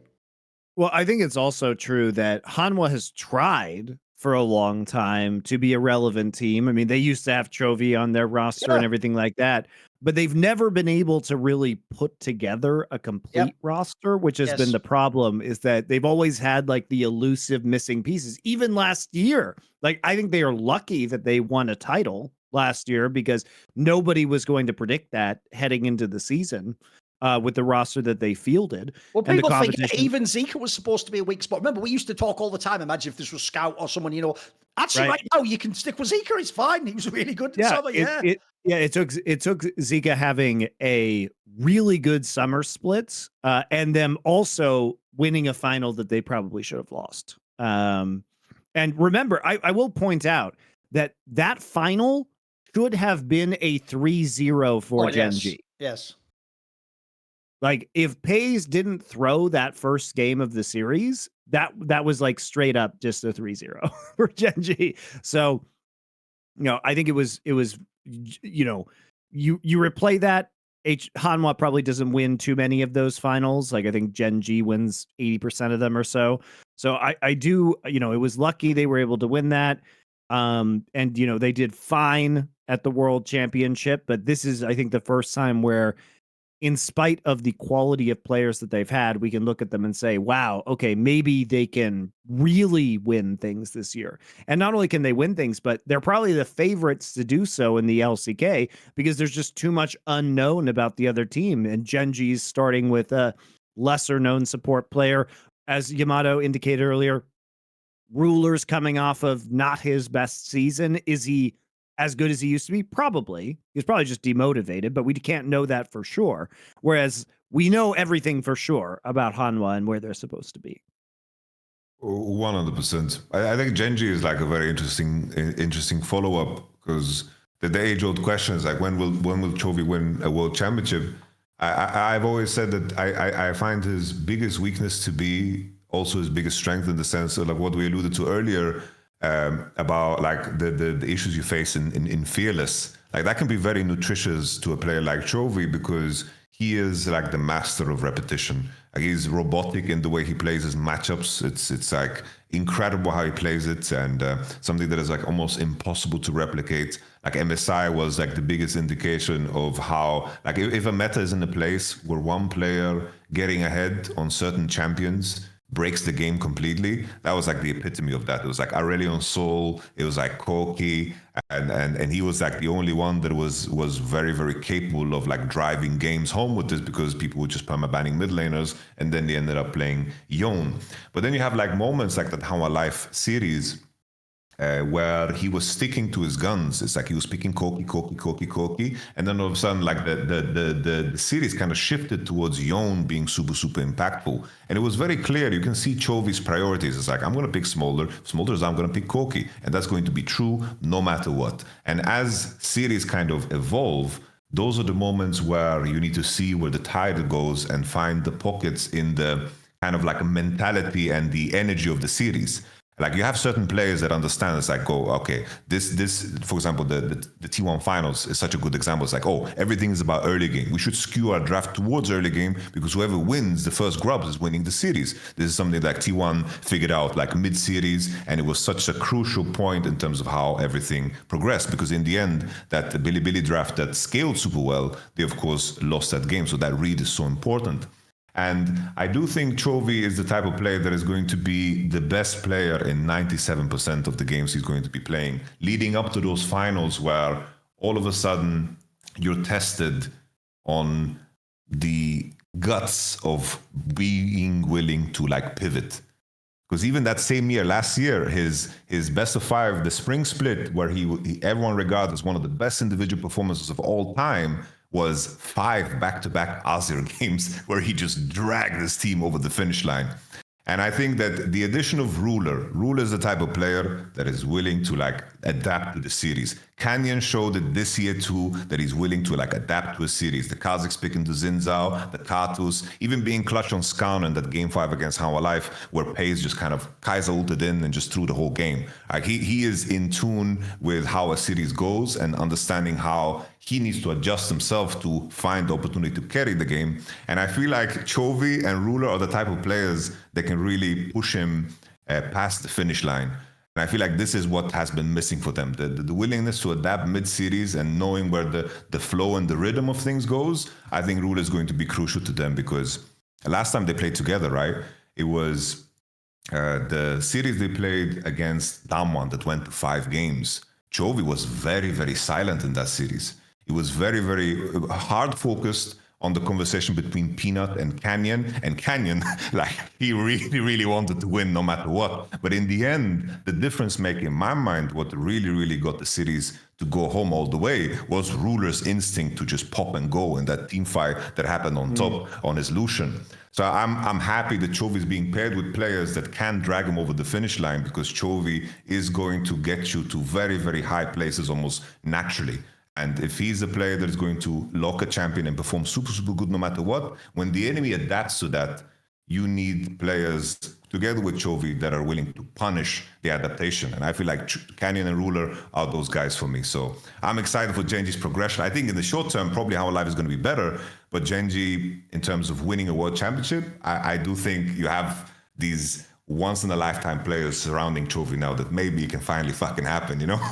I'll even give you an angle as well for Hanwha Life that people miss, which is one of the things I always stress about Zeus in T1, is that he was like the one taking up the slack in the draft for people like Faker, or if like ADs, he used to play fucking ADs top, normally you'd play like AD carry or mid lane, etc. So the difference is, if there's something like Yori in the meta now it's a dual threat. Both solo laners can take it. Like, that's going to be hard to draft against. Like, that's the flex capacity, like the G2 aspect I was talking about from years earlier. So I think Hanwha Life just gets even more dangerous. And you even look at the players they have. First of all, the floor on their players is ridiculous. Like, all three of the traditional carries could actually be top 5 in the world at their role. And then their support jungle duo is fucking Peanut and Delight. That is unbelievable. Like, that, it's actually for real, like a masterclass of GMing this squad. It's really they have one of the best shot callers in the world, like top 3 shot caller in Peanut, hands down. And he runs the early game. I mean, he is absolutely amazing in the early game, and his early pathing and the way that he plays. So, I mean, he's one of my favorite players to watch.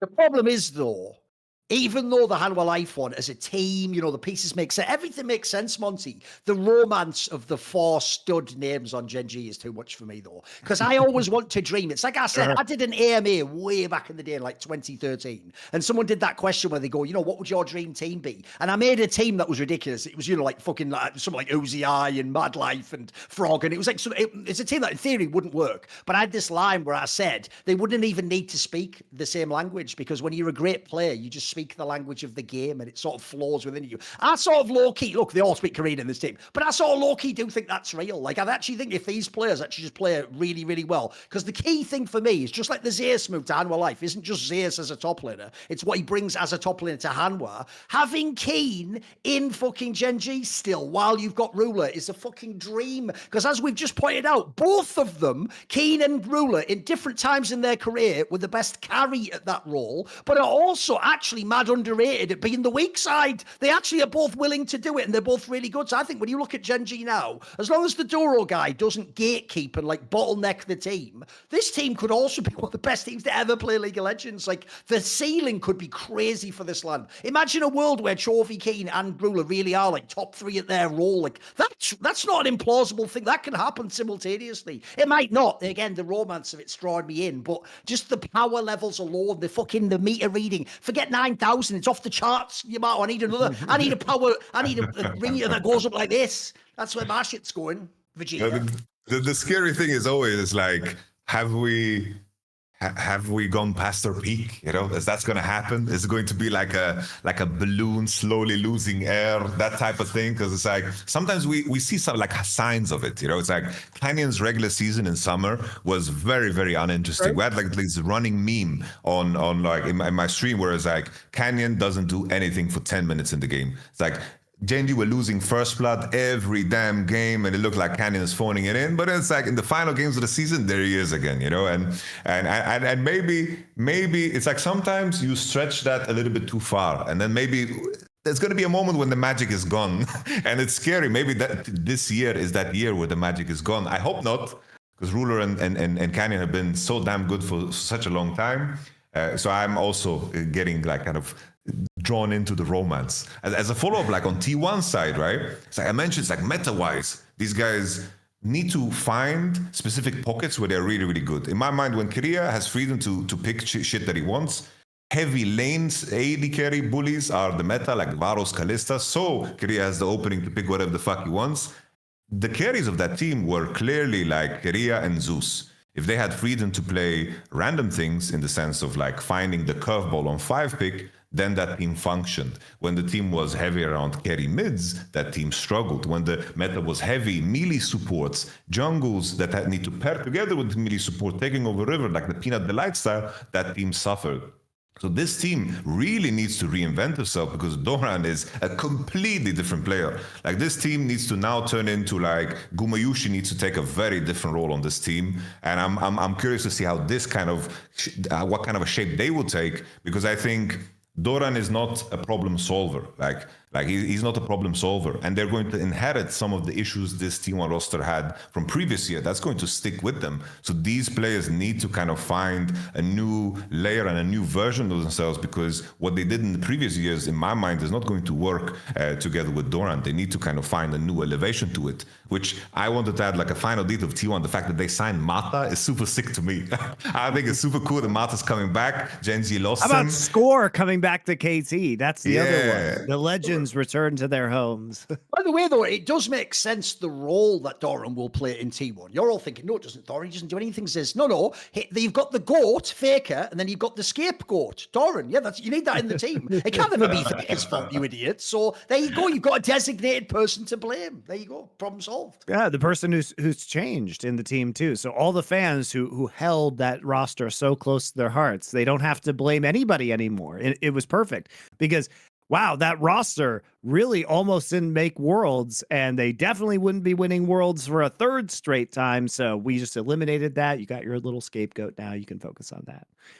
All right, Yamato, I want to get some other teams from some other regions as your picks. Let's do LPL. But first, final sponsor of the day, guys, and it is Turtle Beach. Thank you very much to Turtle Beach. These, of course, are the Gen 3 Stealth 700s. It's wintertime, guys. You're probably going to be inside playing some more games. Why not be comfortable and upgrade your setup while you're doing it? These are Turtle Beach's most advanced headphones ever. I was wearing them all day today. If you guys are, I say this every time, if you guys are wondering why I'm not wearing them now, these are also Turtle Beach. These are the Atlas Airs. They're open backs. They have a wired option. If we are doing podcasts, the only way we can hear ourselves is if there's a wired option. These are amazing. They're just wireless. So you probably do not need to hear yourself unless you are streaming or making podcasts, in which case these will serve you just fine. You could just put the ones he's got on his head if you want to do podcasts. So he's just solved it for you right there. And also, these are wireless as well. You just pull out the wire. Yes. They just have a wired option. So if you want open back wireless, Atlas Air is awesome. So these, though, the Stealth 700 Gen 3s, these are great. They have a lot of new tech in them, including 2 wireless transmitters. What I like about this is I have one in my PS5 in the next room, and I have one in my PC. And all I have to do is hit one button to change between them, so I don't have to use different headsets, and I can just walk from room to room. They can also hook up to the wireless transmitter and Bluetooth at the same time.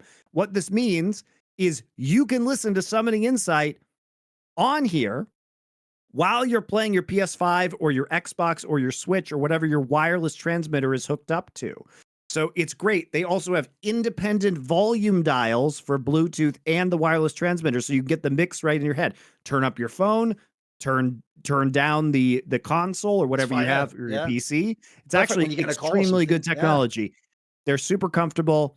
They're super lightweight. They have 80 hours of battery life, which is crazy. They never run out of battery, and they have quick charge in the low percentage chance that you actually do run out of battery. By the way, as Monte says, when he says that as well, because it charges so fast, as long as you're not literally leaving the door that moment, if you've got like 15 minutes, you've got enough time to charge it. I'm telling you, mate, you'll be good for your journey. Yeah, you'll be fine. I've done it loads. I've done like 10-minute charges loads of times when I need to quickly do something. Yeah. The audio quality is crazy.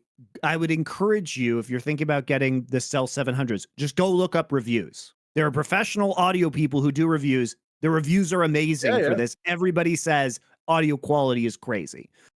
So definitely recommend them, guys. You can get 10% off your entire order on Turtle Beach with code summoning at turtlebeach.com. Remember, that's code summoning at turtlebeach.com. And also, They did, in fact, buy Rockcat. You guys remember the old League of Legends team that had peripherals.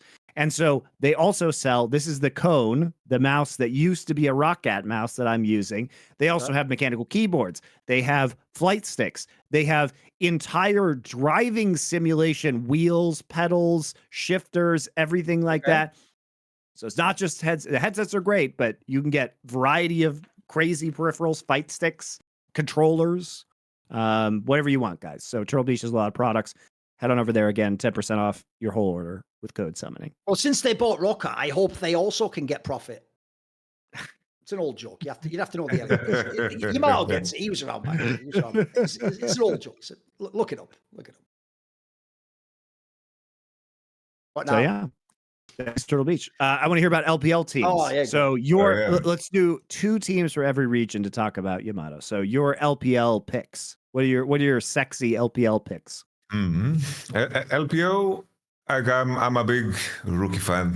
You know, I love you guys are getting just Speaking brought of in by IG. Here's the thing, Yamato, Christ. part of me does think, like, look, I don't disagree with fans. Obviously, Rookie hasn't been the best mid, and he certainly hasn't been anywhere close to the best team for years at this point in time. I'd even argue the old IG squads were quite flawed even when they won Worlds. But bro, the second I saw that, like, part of me was even thinking, you know what? If he goes to like a whatever team this season, maybe I just start tempering down the Rookie hype a little bit. And then I saw that fucking IG announcement. It's like, just when I thought I was out, they pull me back in. Like, the romance, how can you avoid it? If you're a fan of Rookie, you can't avoid the romance of this squad, Yamato. Everyone on this team is either an MSI or a world champion. What's not to like? You have to be all in on this. Come on. I mean, you say that, but the Shy and Rookie won Worlds with Bao Lan, maybe the worst player to ever win Worlds. So surely they can do it with this better roster, right? Yeah, but the joke is now the Shy is the Bowland. But that's okay, because you have to understand. I know you all go, yeah, but the Shy, you can't trust him, man. He'll break your heart. It's like, listen, the Shy is that fucking super hot guy, like from fucking Greece in a leather jacket. Like, of course you let him break your heart. He's the coolest guy in school. Anytime he's come back. And when he goes away, you talk about shit, and he's an asshole. The way he treats women is just disrespect. But then when he comes, oh, hey, Johnny, what are you up to? Oh, yeah, maybe I would like a fucking pina colada. Yeah, that's right, the Shy. Yeah, you're back in my heart immediately again. You were never gone. I'll always be a sucker for your charms, sir. Lock in that carry Fiora and let's int this motherfucking Worlds. That's it. I don't care. I'm all in. I'm all in. Come on, what do you think, Yamato? What do you think of this? Bro, I'm all for the romance, but I'm gonna give everybody like the rationalization, like the juice, because I watch all of those NIP games. I suffered through them, and for me, it's like looking at the players that he worked with, right? The Shanji magic was completely gone. OMG, like he was the guy who played Kisante more than anybody else, and he was the guy who tried to convince everybody that Rumble was OP for literally like half a year before anyone else started playing it. Now that everybody plays Rumble, Kisante magic is gone. He's trying to refine himself, like he was not good. He was playing like Nasus. He was not special at all. Aki could only play one champion, that was Wukong. He was really, really running it down most of the time. Don't get me started on how bad Phreak was, because literally he was one of, if not the worst player in all of LPL, and that is like extreme. Because we had Heaven and Hell group, and in the Hell group we saw some disgusting gameplay, but Phreak found ways to top it time and time again. The reason I say this is that NIP this year they're seeded high only because of Rookie. What he did in Spring Split was basically the Chovy equivalent of what was going on in the LCK, but he did it. Like some of the Corki games, the Aurelion Sol games, the LeBlanc games, he was dragging this team to higher placings in Spring somehow. It was like magical. It's like Phreak is the guy, they brought in the lane swap thing and all that conversation, but I just want to really, really signify that last year, Rookie was playing out of his mind completely. In summer, it began to fizzle out a bit, but I think he was just fatigued from dragging 4 players across the finish line over and over again. Like he had his LeBlanc games, but then LeBlanc was permabanned, and then all of a sudden, Rookie couldn't drag as much. Once again, the conversation of like context. Like he was targeted too hard and everyone understood that team. But I'm saying that Rookie is still fucking good. He's still good. Like the other players, you know, they're cool and all. JJ, you know, he was basically jailed. He's being freed in a similar fashion to Wei. I think JJ is still a fantastic player. You know, like he was stuck on EDG for a very, very long time, and that team was through so much turmoil. Meiko left him behind, and now we have Meiko and JJ. Like they are reuniting. Like that's a really, really big deal to me. And it's like Deshae is the big question mark, but I think as long as you get them to the big games, which I think this team is going to be capable of, I do think Deshae is going to be a player that can perform at the finish line. If it's like too uninteresting to him, it's very obvious that he just doesn't give a damn. Because his highlight reel of shitty plays, it can top anyone else's highlight reel of shitty plays. Like his Gragas, remember, he just threw all his spells. It's like it's so clear that he's just thinking about Minecraft or something. But it's like in the end, Weibo, when they brought in Wei, they got into the World Championship, and all of a sudden, Deshae is like, damn, look what he's doing to Bin. He's doing this to my boy Bin. No way, Bin, Billy, please get to the finals so we get Billy versus T1 at least, because we know T1's gonna kill Weibo, but Deshae just kind of, oof. He was in the zone. So I think this is a team that can get Deshae to the point where he can be very, very useful. So I'm super, super excited. I think Gala and Meiko speak for themselves. I think this roster is like, bah. But this is like, once again, one of those things. It feels like the final chance for these guys, you know? Because if like Rookie doesn't make it this year, bro, like then I'm with you. I'm the biggest Rookie fan, but it's like time. It's like Rookie. It's time to go home. You know, it's like time to stream. If so, you're saying if Rookie doesn't go to Worlds this year with this roster, it's time to pack it up.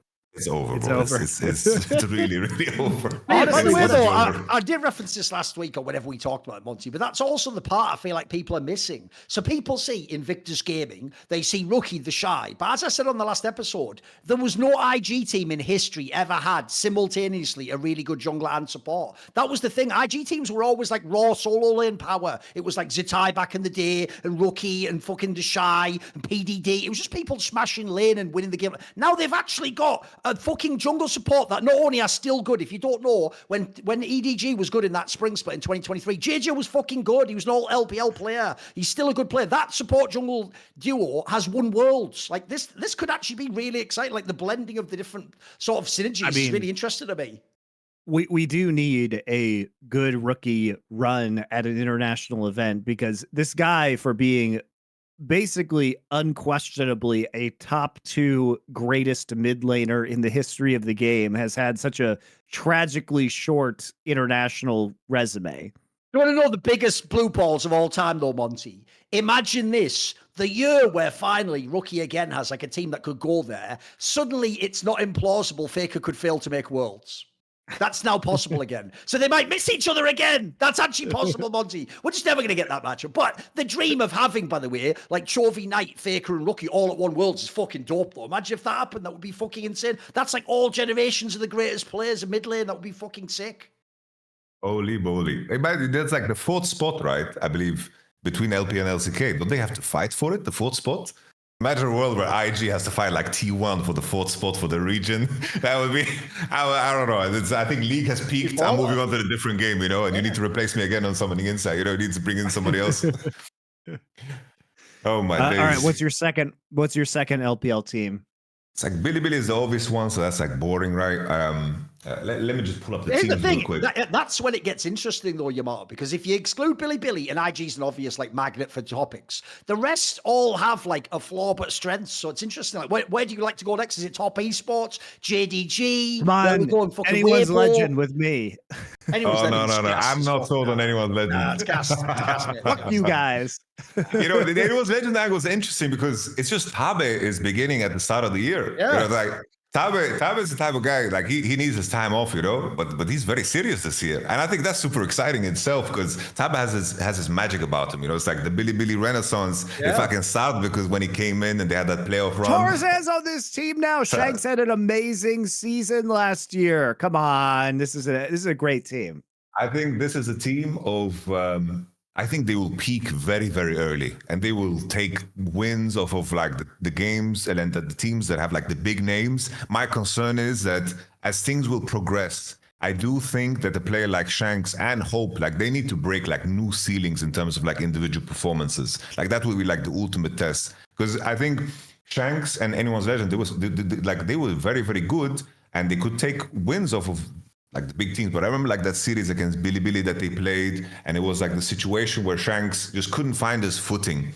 And I think it's just a question of as teams begin to figure you out, I feel like Tarzan is also sometimes falling in that kind of a curse where I don't think last year he kind of broke out of that. And I think he was victim of the circumstance that like AP junglers were kind of phased out of the meta. I do think Tarzan had one of the best individual, let's say, splits because he only played summer in his career that kind of reshaped how I view him as a player. But I am worried about like at the finish line when they need to play a deciding BO5 against the usual suspects that just end up there like in top esports.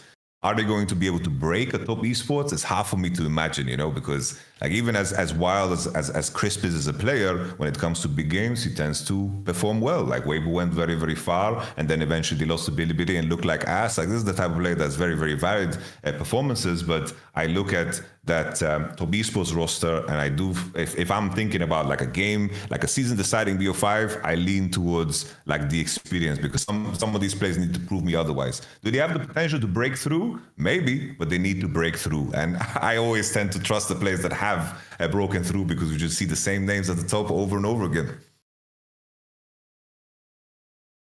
Who else do we have? It is a top esports. Who's your team? Yeah, who do you want to pick? Who are you going to pick aside from? It's top esports. I would say top esports. Okay. Bro, I 369 was kind of tragic last year, but I like the fact that 369 and Kanavi is reunited. I do think this pairing makes a lot more sense to me in comparison to what, for example, Weibo Gaming did now. Like when I see Tian and Xiaohu on the same team, that doesn't make a lot of sense to me.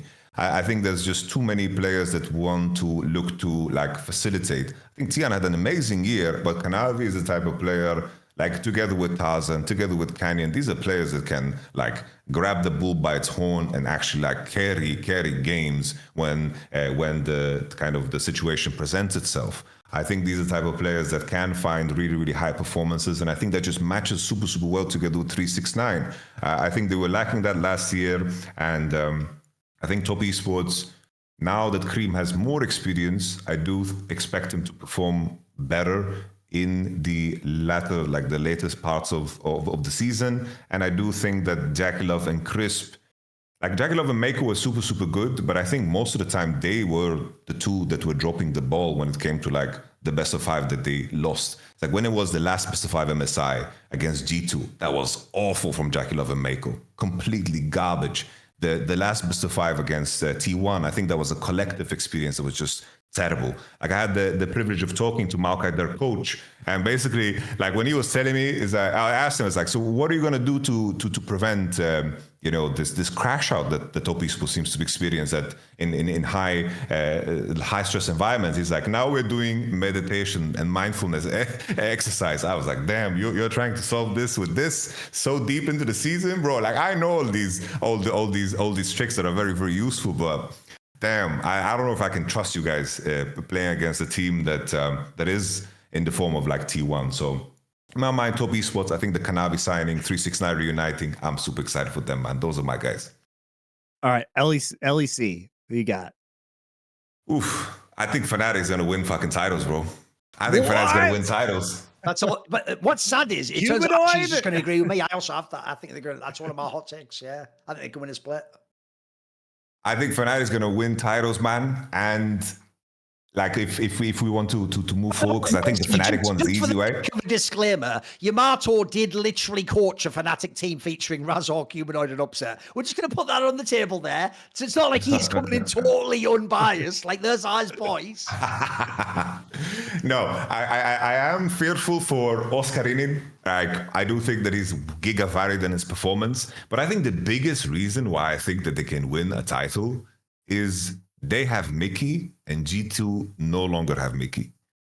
Bro, don't you find it so weird that people are talking about Mickey X like he can never be good again? It's so weird. To me, that's I think it was a masterclass by Fnatic. That's exactly when you pick a player like that up, when everyone else is like, oh, I'm out on him. But he clearly has the potential to be fucking dope again, in my opinion. So I think it's a great pickup, mate. It's awesome.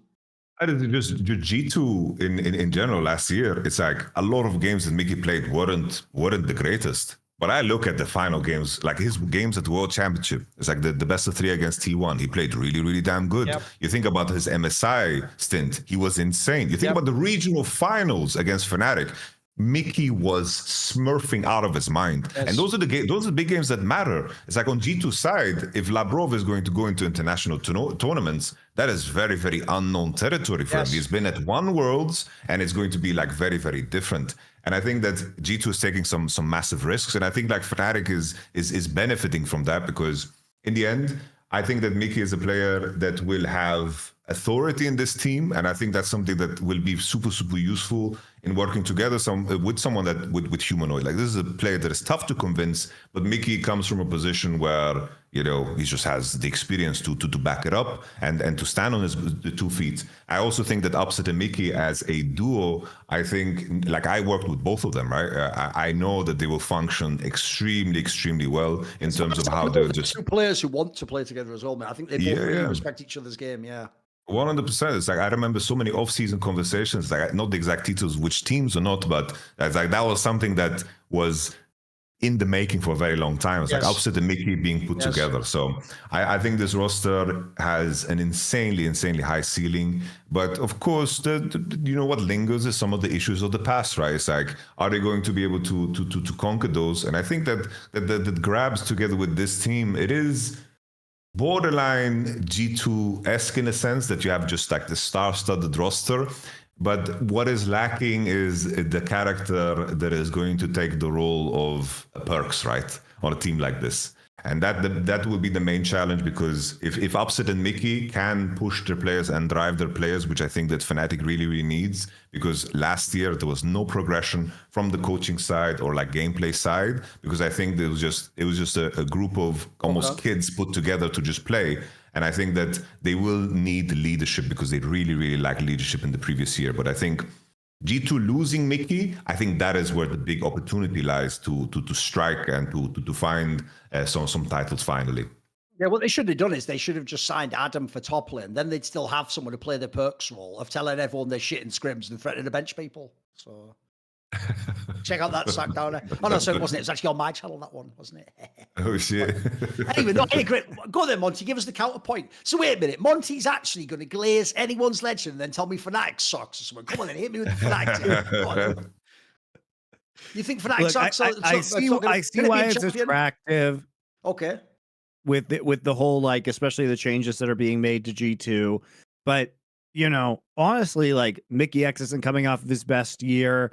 There's still the problems that you have with humanoids, frankly, like motivation. Like, he also just throws games randomly, and they consistently would fall behind and screw themselves out of leads versus G2 last year. So do we think that like Mickey X and Upset are going to change that? I also am very scared of Oscar's variance, like Yamato said.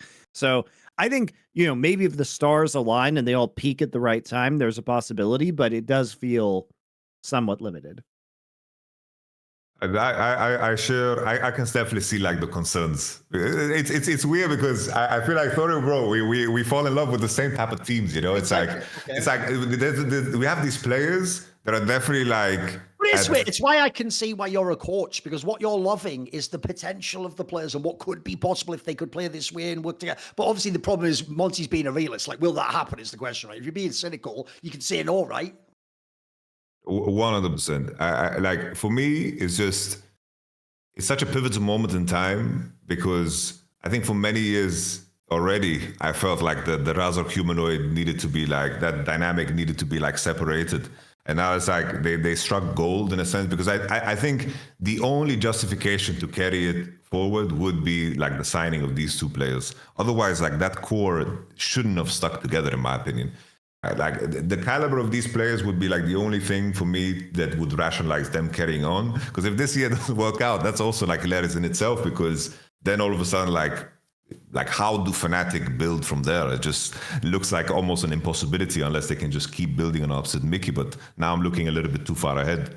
I think if I look at like other teams, I do think it's like I worry. One last thing. Also, to be fair, here's another reason. Even though I don't agree, I actually thought, by the way, you know what? I'll give you a take that people will be very unpopular. I don't think Dardo was a terrible GM like people made. I go and look at some of the names he's signed. Bro, he's actually had some pretty good signings over the years. Like, some of these players were players he brought in originally and made big squads. Yep. He signed a player from fucking G2, the squad everyone told me never sells to Fnatic. Like, he had some big signings. Yeah, the roster didn't get the results. So basically, since everyone I know who's a Fnatic fan hates the Dardo guy, well, then you must enjoy that part. Ding dong, the witch is dead for you. Like, he's gone. You don't have to worry about that anymore. But I actually think he was underrated, man. I didn't think he did that bad. People also don't understand that the humanoid sweepstakes when his free agency period happened was real. And Fnatic managed to win that. Now, was it a cursed prize? Kind of, right? But there were teams all over the world in an A that were offering him fuck tons of money. There were so many teams. Monte, not only did he have an enormous contract, but then it was basically the last of the enormous contracts. Like, we went into a world now where people don't want a massive deal like that. So you can't have known that when you signed him, though. Like, at the time, we thought everything was up and up and up and up. Remember? Yeah, of course. No, I can also I agree with that wholeheartedly. Like, in terms of the players that were signed, it's like even like, obviously opportunity is like where luck and preparation meets. It's like always the thing that is being said, but it's like the trade. It's like the year after I left, that was like a disaster, right? A complete disaster. They managed to salvage that with the Noah gamble, and then of course trading Advien for Trimby, which is probably like the biggest steal of all time. Absolutely. I think always the criticism where I think is placed well is always in terms of the players that leave Fnatic and also the players that have conversations with Fnatic in off seasons. Those are the conversations that just linger, you know, like there is. It's like in terms of the players that leave Fnatic, it's always in like the worst possible fashion. And I do think in terms of how you run things and how you manage your off seasons and how things are ran in the day-to-day on a GM level has a really, really big impact on that. Because I remember some conversations in terms of how players were like off-put in conversations in off seasons was definitely like a big impact in terms of them willing to sign or not willing to sign. And I think that, for example, now, like we look at T1, it's like they're obviously really, really fucking angry with Zeus, right? But they are not going to create a circumstance where they burn any bridges because they know this is an asset that is going to be a consideration in every offseason for the next maybe 5, 6, 7 years, right? Zeus is going to be playing for a very long time. So it's like you don't want to create any animosity between players, and you want to make sure that you can always play the field so people leave the team in like the correct fashion rather than like the bad fashion, you know. And I think that's something that I can point out. But I do agree with the point. It's like in terms of the off season, they are giga bangers. This is a giga banger too in terms of like a lineup. And now the question is like how will it land, which is always the question. But this one is extra intriguing. And also, upset's too good not to have won the LEC. Oh. Classic. He did say it. By the way, I even told him it's a great fucking soundbite. Obviously, that will now haunt you for the rest of your life if you never win. But yeah, I liked it. Thanks. Good one. So who's the second team? Yeah, who would pick him? Well, second team. Oh, it's kind of tough because I'm obviously we're going to ignore G2. That's too obvious, right? So who else though? Pick another team. Who would you pick? I do think that KC as a roster is very, very intriguing, and this is not some. Let me speak. Okay. You're wearing blue. You were ready for this. You're wearing blue. I'll change shirts if you fucking make me. KC, I do think that obviously the conversation around it is kind of crazy. So I'm not gonna address the conversation around like the hype and whatever. I'm just talking strictly from what I perceive. I do think that. In terms of the potential ceiling of this roster and how Kana kind of improved and he played better, I do think that, you know, Kana looks better and better. I like that. I think that's fine. In terms of jungle position, I do think that Yike has a very, very high ceiling. I think that in terms of what his role became on G2, it was so unclear to him that it seemed like he almost lost himself, you know? I do think that there is a nature to a player having it too easy, and that can like stifle your growth. But that comes with like a big question mark. Will Yike grow or will he just fizzle out, right? I think that Vladi as a player, watching him in all of the Champions Q games, I do think this is a player that gives the energy that he is a veteran and that he has like a lot of experiences. Like he has the attributes that I would attribute to a player that has played for a very long time, because he's very, very steadfast, not jittery. His tone of voice is exactly the same all the time. And he's very, very crisp in his decision making, because the Champions League game, they're so open. Like I can just watch it through a POV and I can kind of tune into his train of thought. So I think Vladi as a player has great potential. And Kalista as a player, what excites me about him is I think that his approach to the game is of a player that will eventually have a very, very high ceiling. He doesn't settle for doing something that is going to win you the game. He wants to optimize. So he plays a very, very risk-heavy game, and he takes inspiration from the right places, which to me is a player that is going to be capable of growing super, super much. It's always like, how far are you willing to trust your mechanics? And wherever you land is where you're going to basically grow. I think I don't want to do this thing where he's the next Caps, but Caps is the best example for me to kind of elaborate on that idea where his first split, he was challenging Perks mechanically in terms of like, there was a famous Rise versus Cinder game where he was really, really pushing the limits of what he can do. And in that, he was losing himself sometimes, but being in that realm of gameplay is going to eventually get you to very, very high places. And I think Kalista has the right mindset to grow as a player. Will he be the best AD right away? I don't think so, because when I was watching scrims between Upset and Kalist, Upset was dominating him when we were screaming internally, right? This was last year. And that matters, but it's like Kalist is still fresh, and I think over time he's going to be super, super good. But I think it's important to also highlight that the pool of ADCs in LEC is very, very damn strong. We have Hans Sama, Upset, Ice. Like these are really, really strong AD carries, and people should give Kalist time. But I do think, now to just summarize the point, I do think that KC as a project, I think if they learn from the mistake they did in my year, and they give this time and they don't like just close the door or like the overweigh like win split in what it is, I do think that in terms of individual skill, this roster has an insanely, insanely high ceiling. By the but way, it comes with the classics risks, you know? Who's going to fucking speak on this team? Sure. You know, Targamas, Yai, Kana, like what's going to happen, you know? By the way, that is actually one thing that is underrated. Remember at the beginning, if we went back in a time machine to when we started Summoning Insight, the famous meme around Europe, Monte, was we have all the mid laners, but actually LCS is where the AD carries are. It's actually AD carry was the weak role in Europe. Bro, AD carry is probably the best role in LEC right now. Think about the players you have got. Hans Sama, Upset, Noah, Super, Patrick, Ice, Flackhead, Kazi, fucking Kalist. The worst one in theory is the great, like Rahel or something. That's a fucking pretty good role, actually. Rahel was pretty good last year too. This role is good. Like, there's almost no bad players here. This role is like solid or good players. Yeah, it's been true for a couple of years too. It's been true for a couple of years. It's crazy. Yeah, the sad part is when you get to the World Championship and like the list of AD carries that comes out of Korea and LPL, it's like Ruler, Elk, it's, oh shit, Jackie Love, Gumayushi. It's just in the context of, for sure, Europe, fucking good. Very, very stacked role, but I think you face this problem on every role, right? If you're already watching in Europe, I'm with you. It looks strong as fuck. But then when they play it in Ashley, it's like you played the Monsters, mate. You know what I mean? Like you can't do shit against them. Those names are impossible. They're just too good. For sure, for sure. Another one, like I would like to like speak about is just BDS, right? Like BDS my God, he's picking 3. Okay, you only get 1 from NA now. I only get 1 from NA.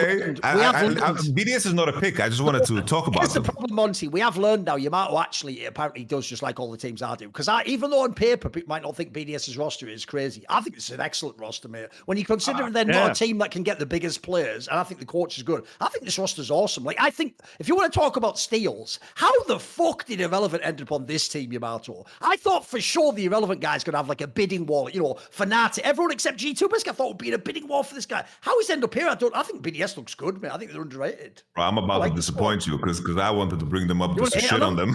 There's a whole disagreement. Come on, why the shit? You know, I think Irrelevant as a player, I think he's really, really good. I think that there is a sense of overhype, I feel, in the community about him due to the lack of top laners, and there's definitely like opportunity in that. Okay. I do think he I think like the comparison of Alfari is just so perfect because I do think in terms of lane and what other top laners respect, that is like an irrelevant. I think that he's very, very sturdy. He plays the Renekton's, he plays the Nars. In terms of like transferring his impact in the game, like I think that's where like the evolution of a top laner comes in. It's like like if BB has an advantage, everyone shares in that advantage. Like Whippo, if he has an advantage, everybody participates in that advantage. And I think that is where like to be fair with Whippo, he also shares his disadvantages with everybody else. definitely. And in my mind, I feel like Irrelevant definitely gives a lot of stability that Adam took away from them, but because the top lane side, I don't mind. I think that's a great signing. I think Irrelevant, super cool. I think Nuclear Int, super nice. I think Ice is super good. I worry it's like in the jungle and the support department, it's like Paros has an insanely like tough role. I don't know this player, admittedly. So what's your take on him? Like I think he's really good.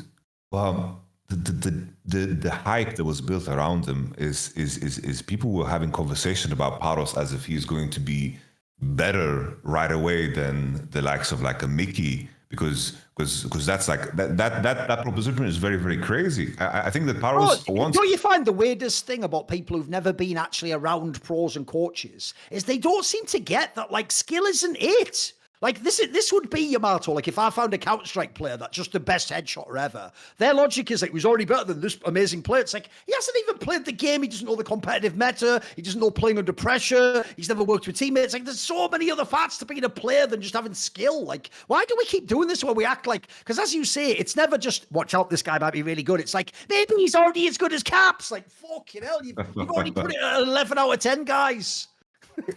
Just like for me, right? To follow that up, which is very hard always to follow up what you say. I want to say Paros. Get used to it. That's your new job. True. It's like this guy deserved to be in the LEC for a very long time. Okay. I think he should have played very strong player. But I think it's important for me, at least what I value is like, what is the experience that he's replacing? Because Labrov is a player that has been playing for a very long time, and I think that he was very instrumental in how BDS like progressed their early games. It's like when he was playing Rel, he was playing Rakan. It was very specific how they approached the game, very systematic, and I think Labrov was a very important cogwheel in that. And you have a situation now where G2 is moving to Labrov, and now BDS is moving to Paros and also bringing in 113. It's like 113 is like a psychopath of a player, and that could be useful sometimes. But now you have a rookie that needs to, of course, adjust to that real time. So my concern is, like, in terms of what the ceiling is, I feel like BDS at their best is going to reach similar levels of what they did the previous year. I don't see a world where they're going to break through further than that unless Paros fulfills the prophecy of being like the best support in Europe, which I think is a very tough ask to do in your first year. Do I think Paros is great and should be in the LEC? 100%. Will he be better than Labrov right away? I have a hard time believing that because I trust experience, especially in a role that is, of course, support, which is driven by that. And if people don't know, that BDS Academy team, the rumor went that they were like apparently like one of the absolute best like ERL teams. Like even the LEC teams were scrimming, and like I think fucking G2 was scrimming this team like when they couldn't scrim like at the finals or something. And if people don't know, every player except their ADC is now in LEC. That's where the Skumon guy comes from, and Rika, all those. So I'm not surprised. Essentially, like this must be the team all the like LEC thought was like the shit behind the scenes, right? No, for sure. Like BDS Academy, I heard this was a name that came up many times in terms of like a team that did super good in scrims. But it's like the main question for me is like, how did BDS then lose Skumond? Yeah, that's a very intriguing question. It's like Roma mentioned on Sackdown, right, that like in the off season, like the rumors are already like running rampant, and it's funny sometimes how like. One player, of course, in terms of like how off-season goes, like the first domino piece that everybody waits for. And this time around, Skumon was that guy. And this is a player that I don't know too much personally about because I didn't see him too much in the Champions League games, but he is like extremely hyped. And I would buy into the continuation of the BDS like idea if Skumon and Paros maybe were together once again here on BDS. But then again, BDS dealing with a lot of information no Labrov, no Paros, and they chose to go with Paros. That is my understanding. All right. Yeah. And Go American ahead. teams, LZA teams. Oof. Honestly, like in my mind, I heard the format for LTA, and it just drove me so insane that I am so out of They're the back loop of to what the best of rosters ones, are. baby. It's absolutely I don't know what they did with the format. Like just to loop everybody in, it's like double elimination, best of 3. So you can be eliminated after 4 games, and then you have to fly to Brazil to play single elimination, best of 5, cross conference. I love it. It's just I don't know if this is worse or BO1's is worse, but I've already told Monte, low key, as a hater, because at this point there's not enough like good teams for me to care about, like LCS, LTA. I'm just praying on its downfall now. The reason I'm praying on the downfall is this, Yamato. All I need, and I need this, is when you fly to Brazil and you're the LTA North team, I just need you to lose to the South team, because the shit fest that will happen on social media will be insane, bro.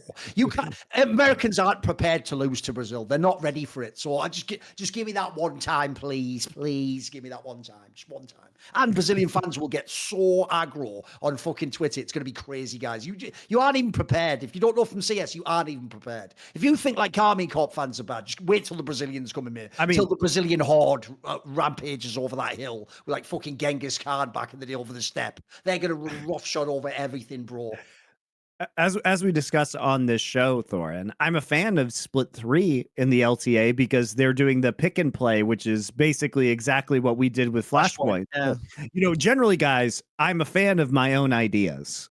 So it's great that they took Thorin and my ideas and the ideas from Flashpoint and they're applying them. Exactly. However, Split 2 is still double round robin best of 1, which is like, and by the way, Mark Z said they're going back to best of 1 because the teams complained about best of 3. Do you hear this? Know something that will actually blow your mind? Way. I don't know what's that address. By the way, random detail, but this is actually true, it turns out, right? You will know, I know you're not massively into, obviously, like at the fringe of esports in CS, Monte, but you know the person, Onipixel, this massive CS streamer, his actual rename is Mark Zimmerman. That's not a joke. I know. I want to know this. I want someone who follows League and CS. We need a battle. Who actually is the best Mark Zimmerman? Who's the biggest sellout hack, and who's actually the best at what they do in esports? That's the debate of the day. Is it Onipixel or is it? What was Mark Z's name? Oh, it was just Mark Z. Actually, the alias. Obviously, Mark Z. Yeah. Alias. Yes, true. It's a bit mad they'd have exactly the same name, though, isn't it? I know. It is wild. So Yamato, the team said, when we only have one best of 3 a week, you see, the problem is that we can't tweet and get fan interactions on both days. And that's bad for our brand.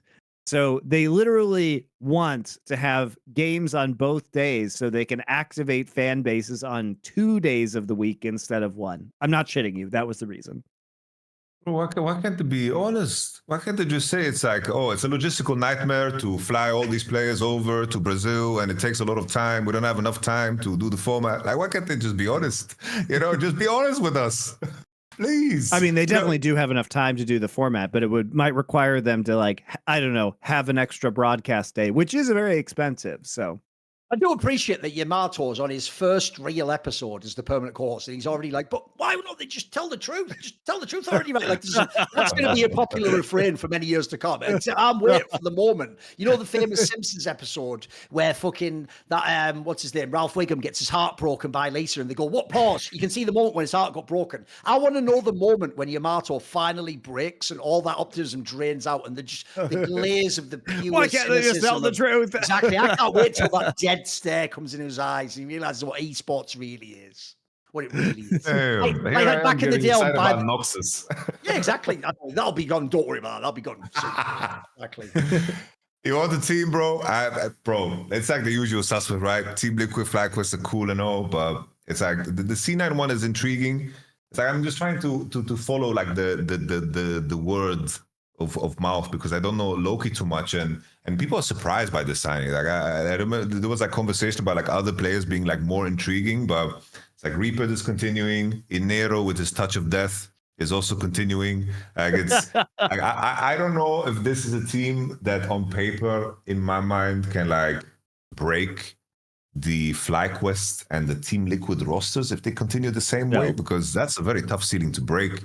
Well, maybe they can break. Maybe they can break Team Liquid because APA is a giant fraud. But you know. Oh, holy! I've missed this conversation. And the way you said it, it seems like there is 6 hours of lore behind this one. It's No, like, I know you and Dom What do are you mean? APA defenders. Since It's you are very an weird. MEC person, I'll give you the analogy. I think APA and Adam had exactly the same career development. What happened was they were both known as specialists on weird off-meta picks, and their whole strength was because they know not only that weird off-meta pick, but every matchup, and you haven't played it as their opponent, they can get an edge on you, and everyone has to know going into the draft, what am I going to do? Not just in the meta, but against APA, against Adam, right? Now, both of them had a period. If you remember, it was at the beginning of last year when Crownie went out. One of the reasons actually why a lot of us thought BDS would fail was like, bro, Crownie was the team. He was the linchpin. But they actually pivoted. And if you remember early on, Ice actually sort of was almost a weak sider. And they played to Adam and he looked awesome. And he wasn't just doing it only on the Gods champions. He was playing like the fucking Renekton and he had a bunch of meta champions. So everyone thought, and I did the same mistake, like, oh, he's finally evolved. He's got his off picks and he's got, but then if you watch the splits after, it's like, no, it just turned out he has his off meta picks. And then that was the one meta that suited him. I think the same thing happened to APA. APA, he only plays 2 champions, but then he got a meta where in the meta you could play Ziggs and Aurelion Soul and other shit as well. And then suddenly it looked like, hey, he's got over his problem. I feel like, I know what you mean, Monte. It feels like that was just like a perfect sweet spot moment in time. And if you just go to a random meta, he probably is going to be like champion limited, just who he is as a player. You know? Also, Quad was literally clapping him after one split. And so, you know, Loki might be in that same situation very soon. The problem is APA has grown, but he has not grown enough. And I don't think Team Liquid's macro is going to be enough to carry them to a title over this edition of FlyQuest. Like, FlyQuest is so much comprehensively better than they are at this point in time. What the fuck is the angle where Team Liquid wins versus FlyQuest? I'm with you 100% conversation, like FlyQuest being just superior in every way, because there's like a very clear progression arc in terms of where the ceiling of the players are. Because in my mind, I think the most exciting player on Team Liquid is Yeon, because I feel like he's the one who shows just the most amount of depth. Yeah, he showed a lot of growth. Like a lot of growth and at the same time depth. Like at the World Championship, I feel like he could play the Kalista sides, the Kaiser sides, he could play the long range sides, and he had the guts to actually take like decisions that would put him in charge of the game. I agree with the sentiment surrounding APA that there was a very fortunate point in time where he could perform based on his champion knowledge. But I do think that his progression post MSI in terms of how he manages like individual resources and how he farms on side, it turned into like a very big strength of his. But Team Liquid as a whole, I think APA is a part of that, is that I think that they suffer from this idea of really, really hammering down repetition. Like in terms of what I pieced together about talking to the players, talking to Spawn as well, is that this is a team that needs to like repeat the same thing over and over again. And at the World Championship, they couldn't really figure out the meta, and you could see that all of these players that is on this team, whether it's the jungle, the top, even the support, and APA, these are guys that are playing the 3 same champions over and over and over again. And this is a weakness that for sure you can attribute to APA too, because I think his Tristana, his Koki games were really, really good. But even in that finals, when they lost to FlyQuest, as the series progressed, he didn't have Smolder in the pocket, didn't have Zeri in the pocket. And you could clearly see that APA is someone that thrives when he can repeat playing the same thing over and over again, because this is what, of course, they did in the regular split and then leading up to that too. Team Liquid and Fearless is going to be a mess. It's going to be terrible, man. I will say, though, there was one off-season move that made Team Liquid truly world-class in one facet. And that's they brought Swiffer in, and the combination of Swiffer and Spawn is now top 1 world coach reaction cam. Oh, right, okay. I wondered where you were going with this. I thought you were going to make it some sort of like shit Australian Archon where they like combine forces or do. I guess obviously you'll be Archon. What's not good? Okay, fusion dance then. Tell you that's an equally dated reference from the 90s, but you get the point. Combining their forces, it's all good. But the Swiver Spawn coaching room reaction It was cam the is SK going coach to that people be, don't remember. yeah, is going to be my favorite thing ever. It is just perfect. It's gonna be good, bro. C9, bro. My concern is that they have. It's like the people that need to move mountains to make this team different are players that have been there in the past and have been a part of the problem for C9. So my concern is, it's like you have Reaper, Sven, Vulcan, Blabber.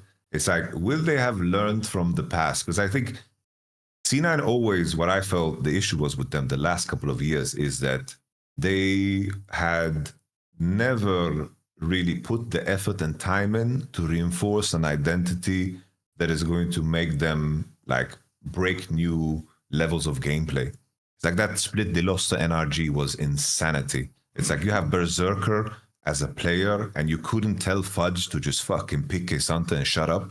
Like they always thought that they could do so much and do so much at the same time. And I wonder if they're going to fall into that same hole, because even this year, like, you remember how they ended? It was like the LeBlanc Nidalee. It's like everyone wants to have the perfect matchup and the perfect thing, whatever. And then you kind of lose the whole picture. And it's like, it's kind of like that graph, you know, where it's like you have like the dumb looking guy, and then it's like the super like super cool looking guy, like the elite person, and it's like the graph is like pick Orn on both sides, and in the middle it's like some goofy ass fucking Italy LeBlanc variant, and I feel like C9 always land there. So I'm hoping that they've learned from this shit, because it's been painful to watch C9 fall into that same hole every damn fucking year. But I'm hyped for Sven. I think Sven is the player that. You know, has just, he's fucking good. Like Sven is such an underrated player in terms of what he's accomplished in his career. He was good on a very bad Dignitas team. Yes.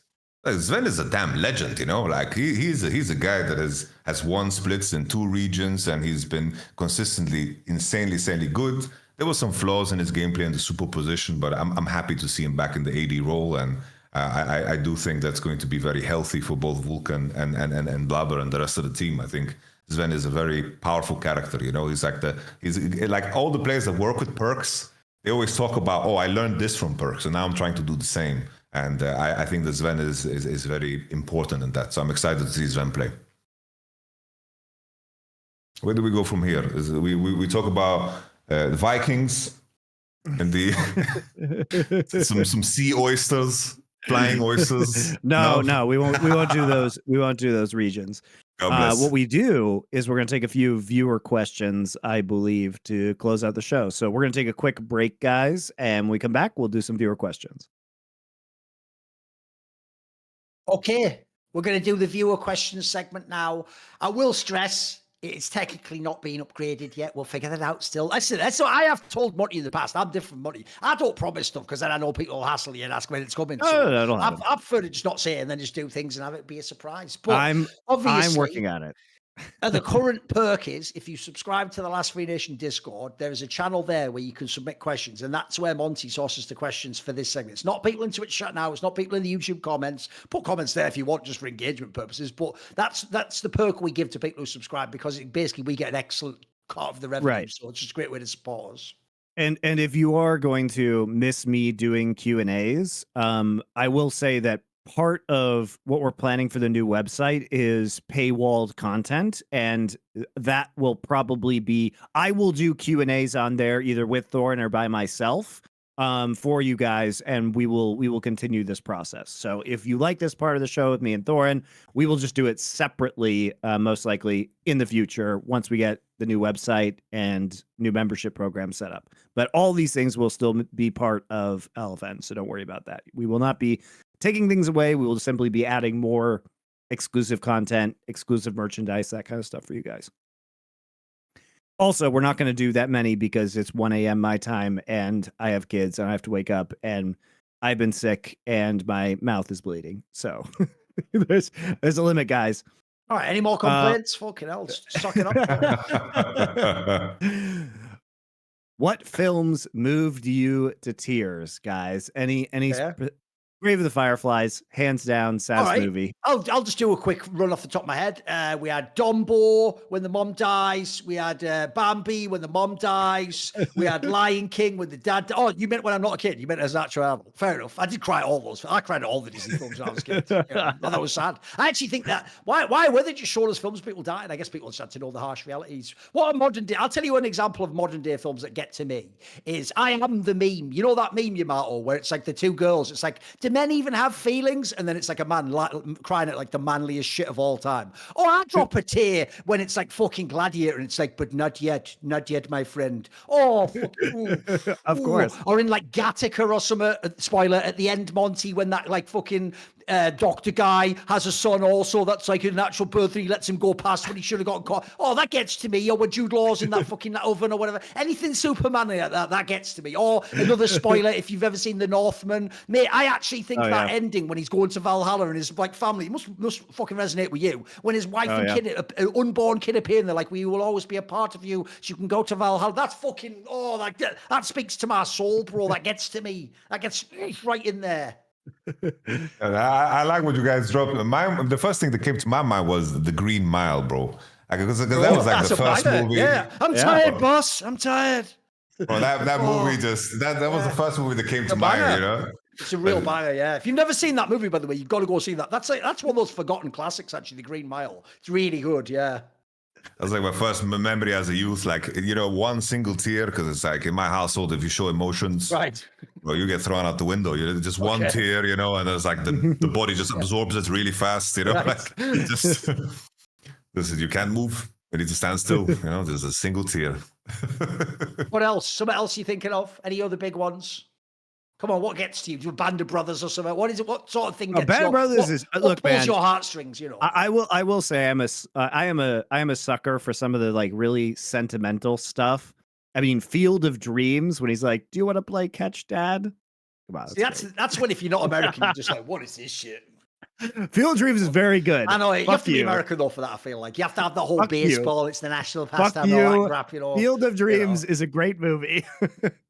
You know, there's one I would say, but it's not a movie. It's a series. I don't know if you've seen it. It's like Ricky Gervais Afterlife, where basically just like it's a show. It just maneuvers around how he has like lost his wife and how he basically he's like depressed and pretty much just wants to, you know, end his life. Comedy, right? Yeah. And the way how they like maneuver that conversation is so damn brilliant, and it just like really tugs at your heartstrings in the perfect way. You know, Afterlife is just so damn good. No, I actually feel like that's something that Monte would appreciate. It's a dark comedy, Monte, where the premise is because the guy's wife's died of cancer. Well, since Ricky Gervais himself is a secularist and like an atheist, he doesn't believe in God. It's about how do you still cope? And unironically, the joke gag in the show is he has to come up with reasons not to kill himself each episode. So it's like actually, it's like dark, that. but I think you would actually like it. I think you would sort of vibe with it.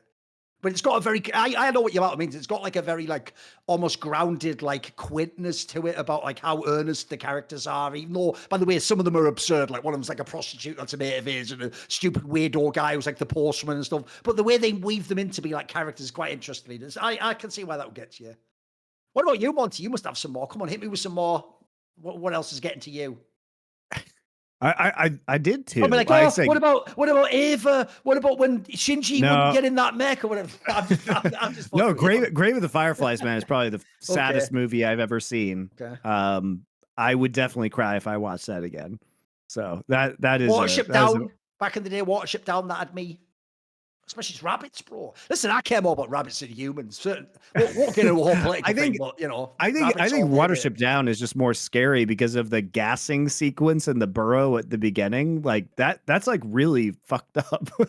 I think it's just more scary than anything. I'll tell you an obvious one we've missed. I'm not even joking. I'm a massive Christopher Nolan fan. I have never watched a second time the film Interstellar. Not because I think it's bad, because I know it will destroy me on that scene when he's watching the fucking old videos from his kids and they're getting older and they're losing faith. That fucking tears me up when I watch that first time. So I can't do it to myself. I have to be in the right headspace to watch that or it's all over. Yeah, Interstellar is a great one. That one was show. Apollo Creed, when he died, bro, that was... In Rocky, that was my first Rocky test 3? to cry, bro. No, Rocky 4, yeah, okay. As when Apollo Creed dies, bro, that was my first test to cry. Like what you describe, I'll call it the test to cry, you know? That was my first test to cry. After that movie, I went outside and like picked up logs in the snow and shit. I was like 12 or some shit. Yes. I remember that, bro. And then the last answer is when Team Liquid beat Invictus Gaming at MSI 2019 and stopped Rookie winning MSI as well. I've never recovered from it in many ways. Yeah. It was the cruelest twist of fate of all time. Monte, with the announcement Worlds will return to NA in 2026, is there any hope for an on-site event like you did in 2022? Look, man, I would do it every Worlds, no matter where it was, if we had the choice. It's been a sponsor issue, guys. Like, if we have a sponsor that will pay for it, we will 1,000% go back to doing live events. Okay, we're working on it. We're working on it. Those events are very expensive, so that's the problem. Thorin, I think Train being added back to the map pool and removing that shit map Vertigo was just what the MD ordered. Any other maps you would like to have added? I mean, the real problem with Counter-Strike is a lot of what we like about maps is like they have certain play dynamics that exist in all eras and all versions of the game. So the problem is, I don't know what like new map someone could create. So a lot of people probably want like a new map. I would just ask for an old map like Cash to come back if you know that one. Thought that was a great like open map that played quite well, allowed skill, expression, etc. By the way, I don't even know if this new train's any good. It doesn't seem that much like the old one. But the point is, the map Vertigo was so insanely bad. I'm willing to gamble on it. So we'll give this a go. Can't be worse, right? Exactly. I like this question. There's a lot of talk about who is the GOAT in each sport and who has the best individual performances. But watching Nikola Jokic, I think he may be one of the greatest floor raisers for his teammates ever. He makes everyone on his team better. As great as LeBron is, generally players play worse when they're on his team. Who do you think are the greatest floor raisers in League and Counter-Strike? That's a great question, by the way. Yeah. Let's do League first since we're all in the chat from League. So I love floor raising players. These are my favorite players. And I would say that's why I love Peanut and Keen as much as I do. Right? Peanut, through his shot calling and through the advantages he generates from his pathing, raises the floor significantly. Keen just knows what his fucking job is as a top laner. And it's not to be the flashiest motherfucker in the universe. It's to do the job he needs to do. Sometimes that's counterpicking. Sometimes it's just fucking playing Cassante every game. But he knows his job. And that's what's so great about Keen. He's the blue collar, do it all top laner. They're my two favorite players right now. I think like looking at LEC, I would like we already talked about Crownie, but he definitely like just made teams better that he joined when they really looked bad. I think another player that came to mind is like the obvious ones, of course, Caps, but that's like obvious. But he got surrounded by good players, but always he was winning splits. It's like he was the common denominator. But I think in LCS, like a player that really stands out is just Impact.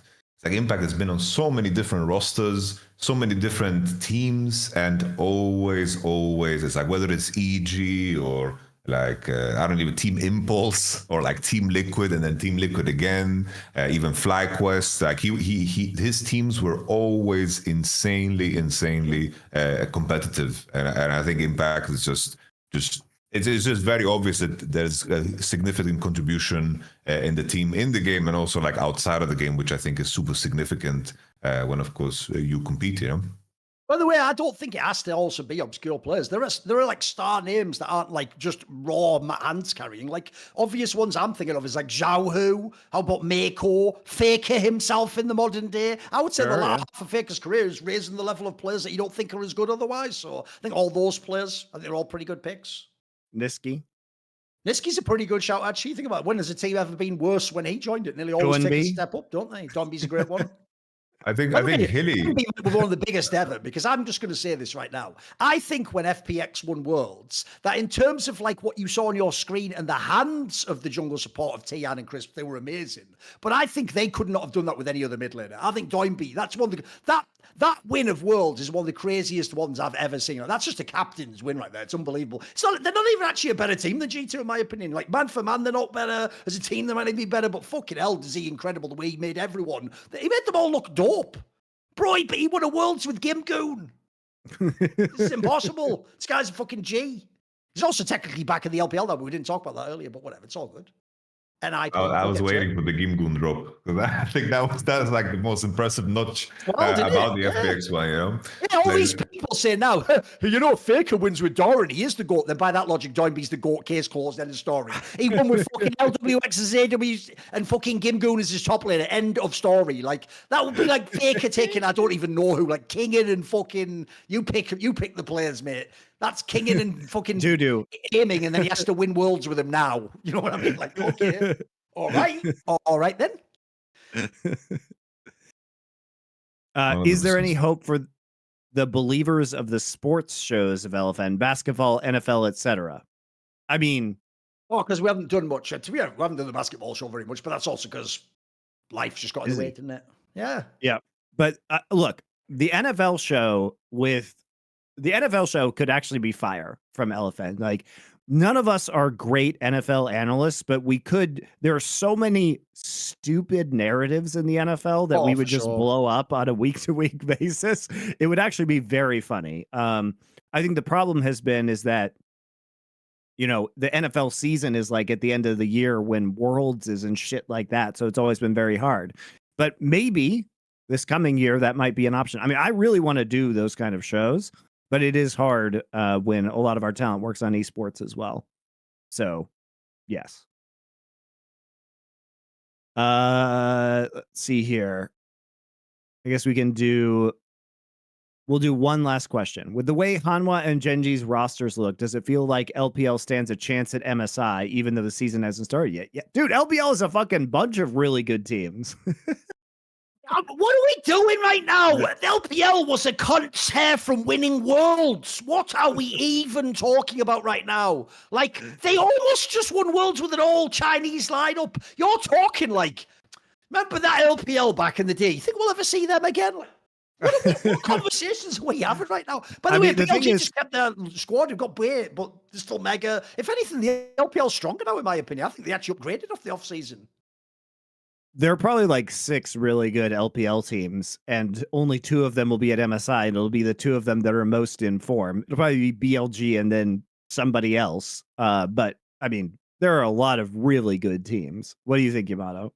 No, I definitely agree. I think that it's always the same conversation, right? Like this is the battle I fought many times. Is that I like people want to downplay LPL, but what it really does is downplay what T1 actually like accomplishes at these World Championships. Like I think it's so important to get the storyline correct, because if you remove T1 from the pool in terms of LPL's record against the LCK, it's like LPL dominates in the recent years, and I think. It just removes from the accomplishments of either Genji at MSI and of course T1, because these series are damn close. Like LPL as a region, I think the strength of LPL is the fact that I think that you have so many different teams that can be very good in certain conditions, that when these playoff runs happen, you can have a one-off team that can be very good in specific circumstances. But I think that's also one of the issues that LPL sometimes faces, is that when meta shifts happen coming into the World Championship, sometimes you send the wrong team. I think this is more true about LPL than any other region, just because you have 16 teams with very dynamic rosters. But I think LPL is good. I would say they are. I think it would be weird for me to say that they wouldn't be like the second, because the top 3 and especially the top 2, Genji and How Life, are just so damn stacked. It should be competitive, you know. It should definitely be competitive. It's not going to be easy. All right. Well, that'll do it for. We didn't answer all the questions, but it's getting very late, and we do have a rule about this show going too long. So we'll do more questions next week, obviously, guys. So thanks a lot. Thank you, Yamato, for stepping in on the show. You guys will be covering a lot of the launch of all the leagues, basically, for next week. So lots of actual gameplay to cover, and we'll see you guys then.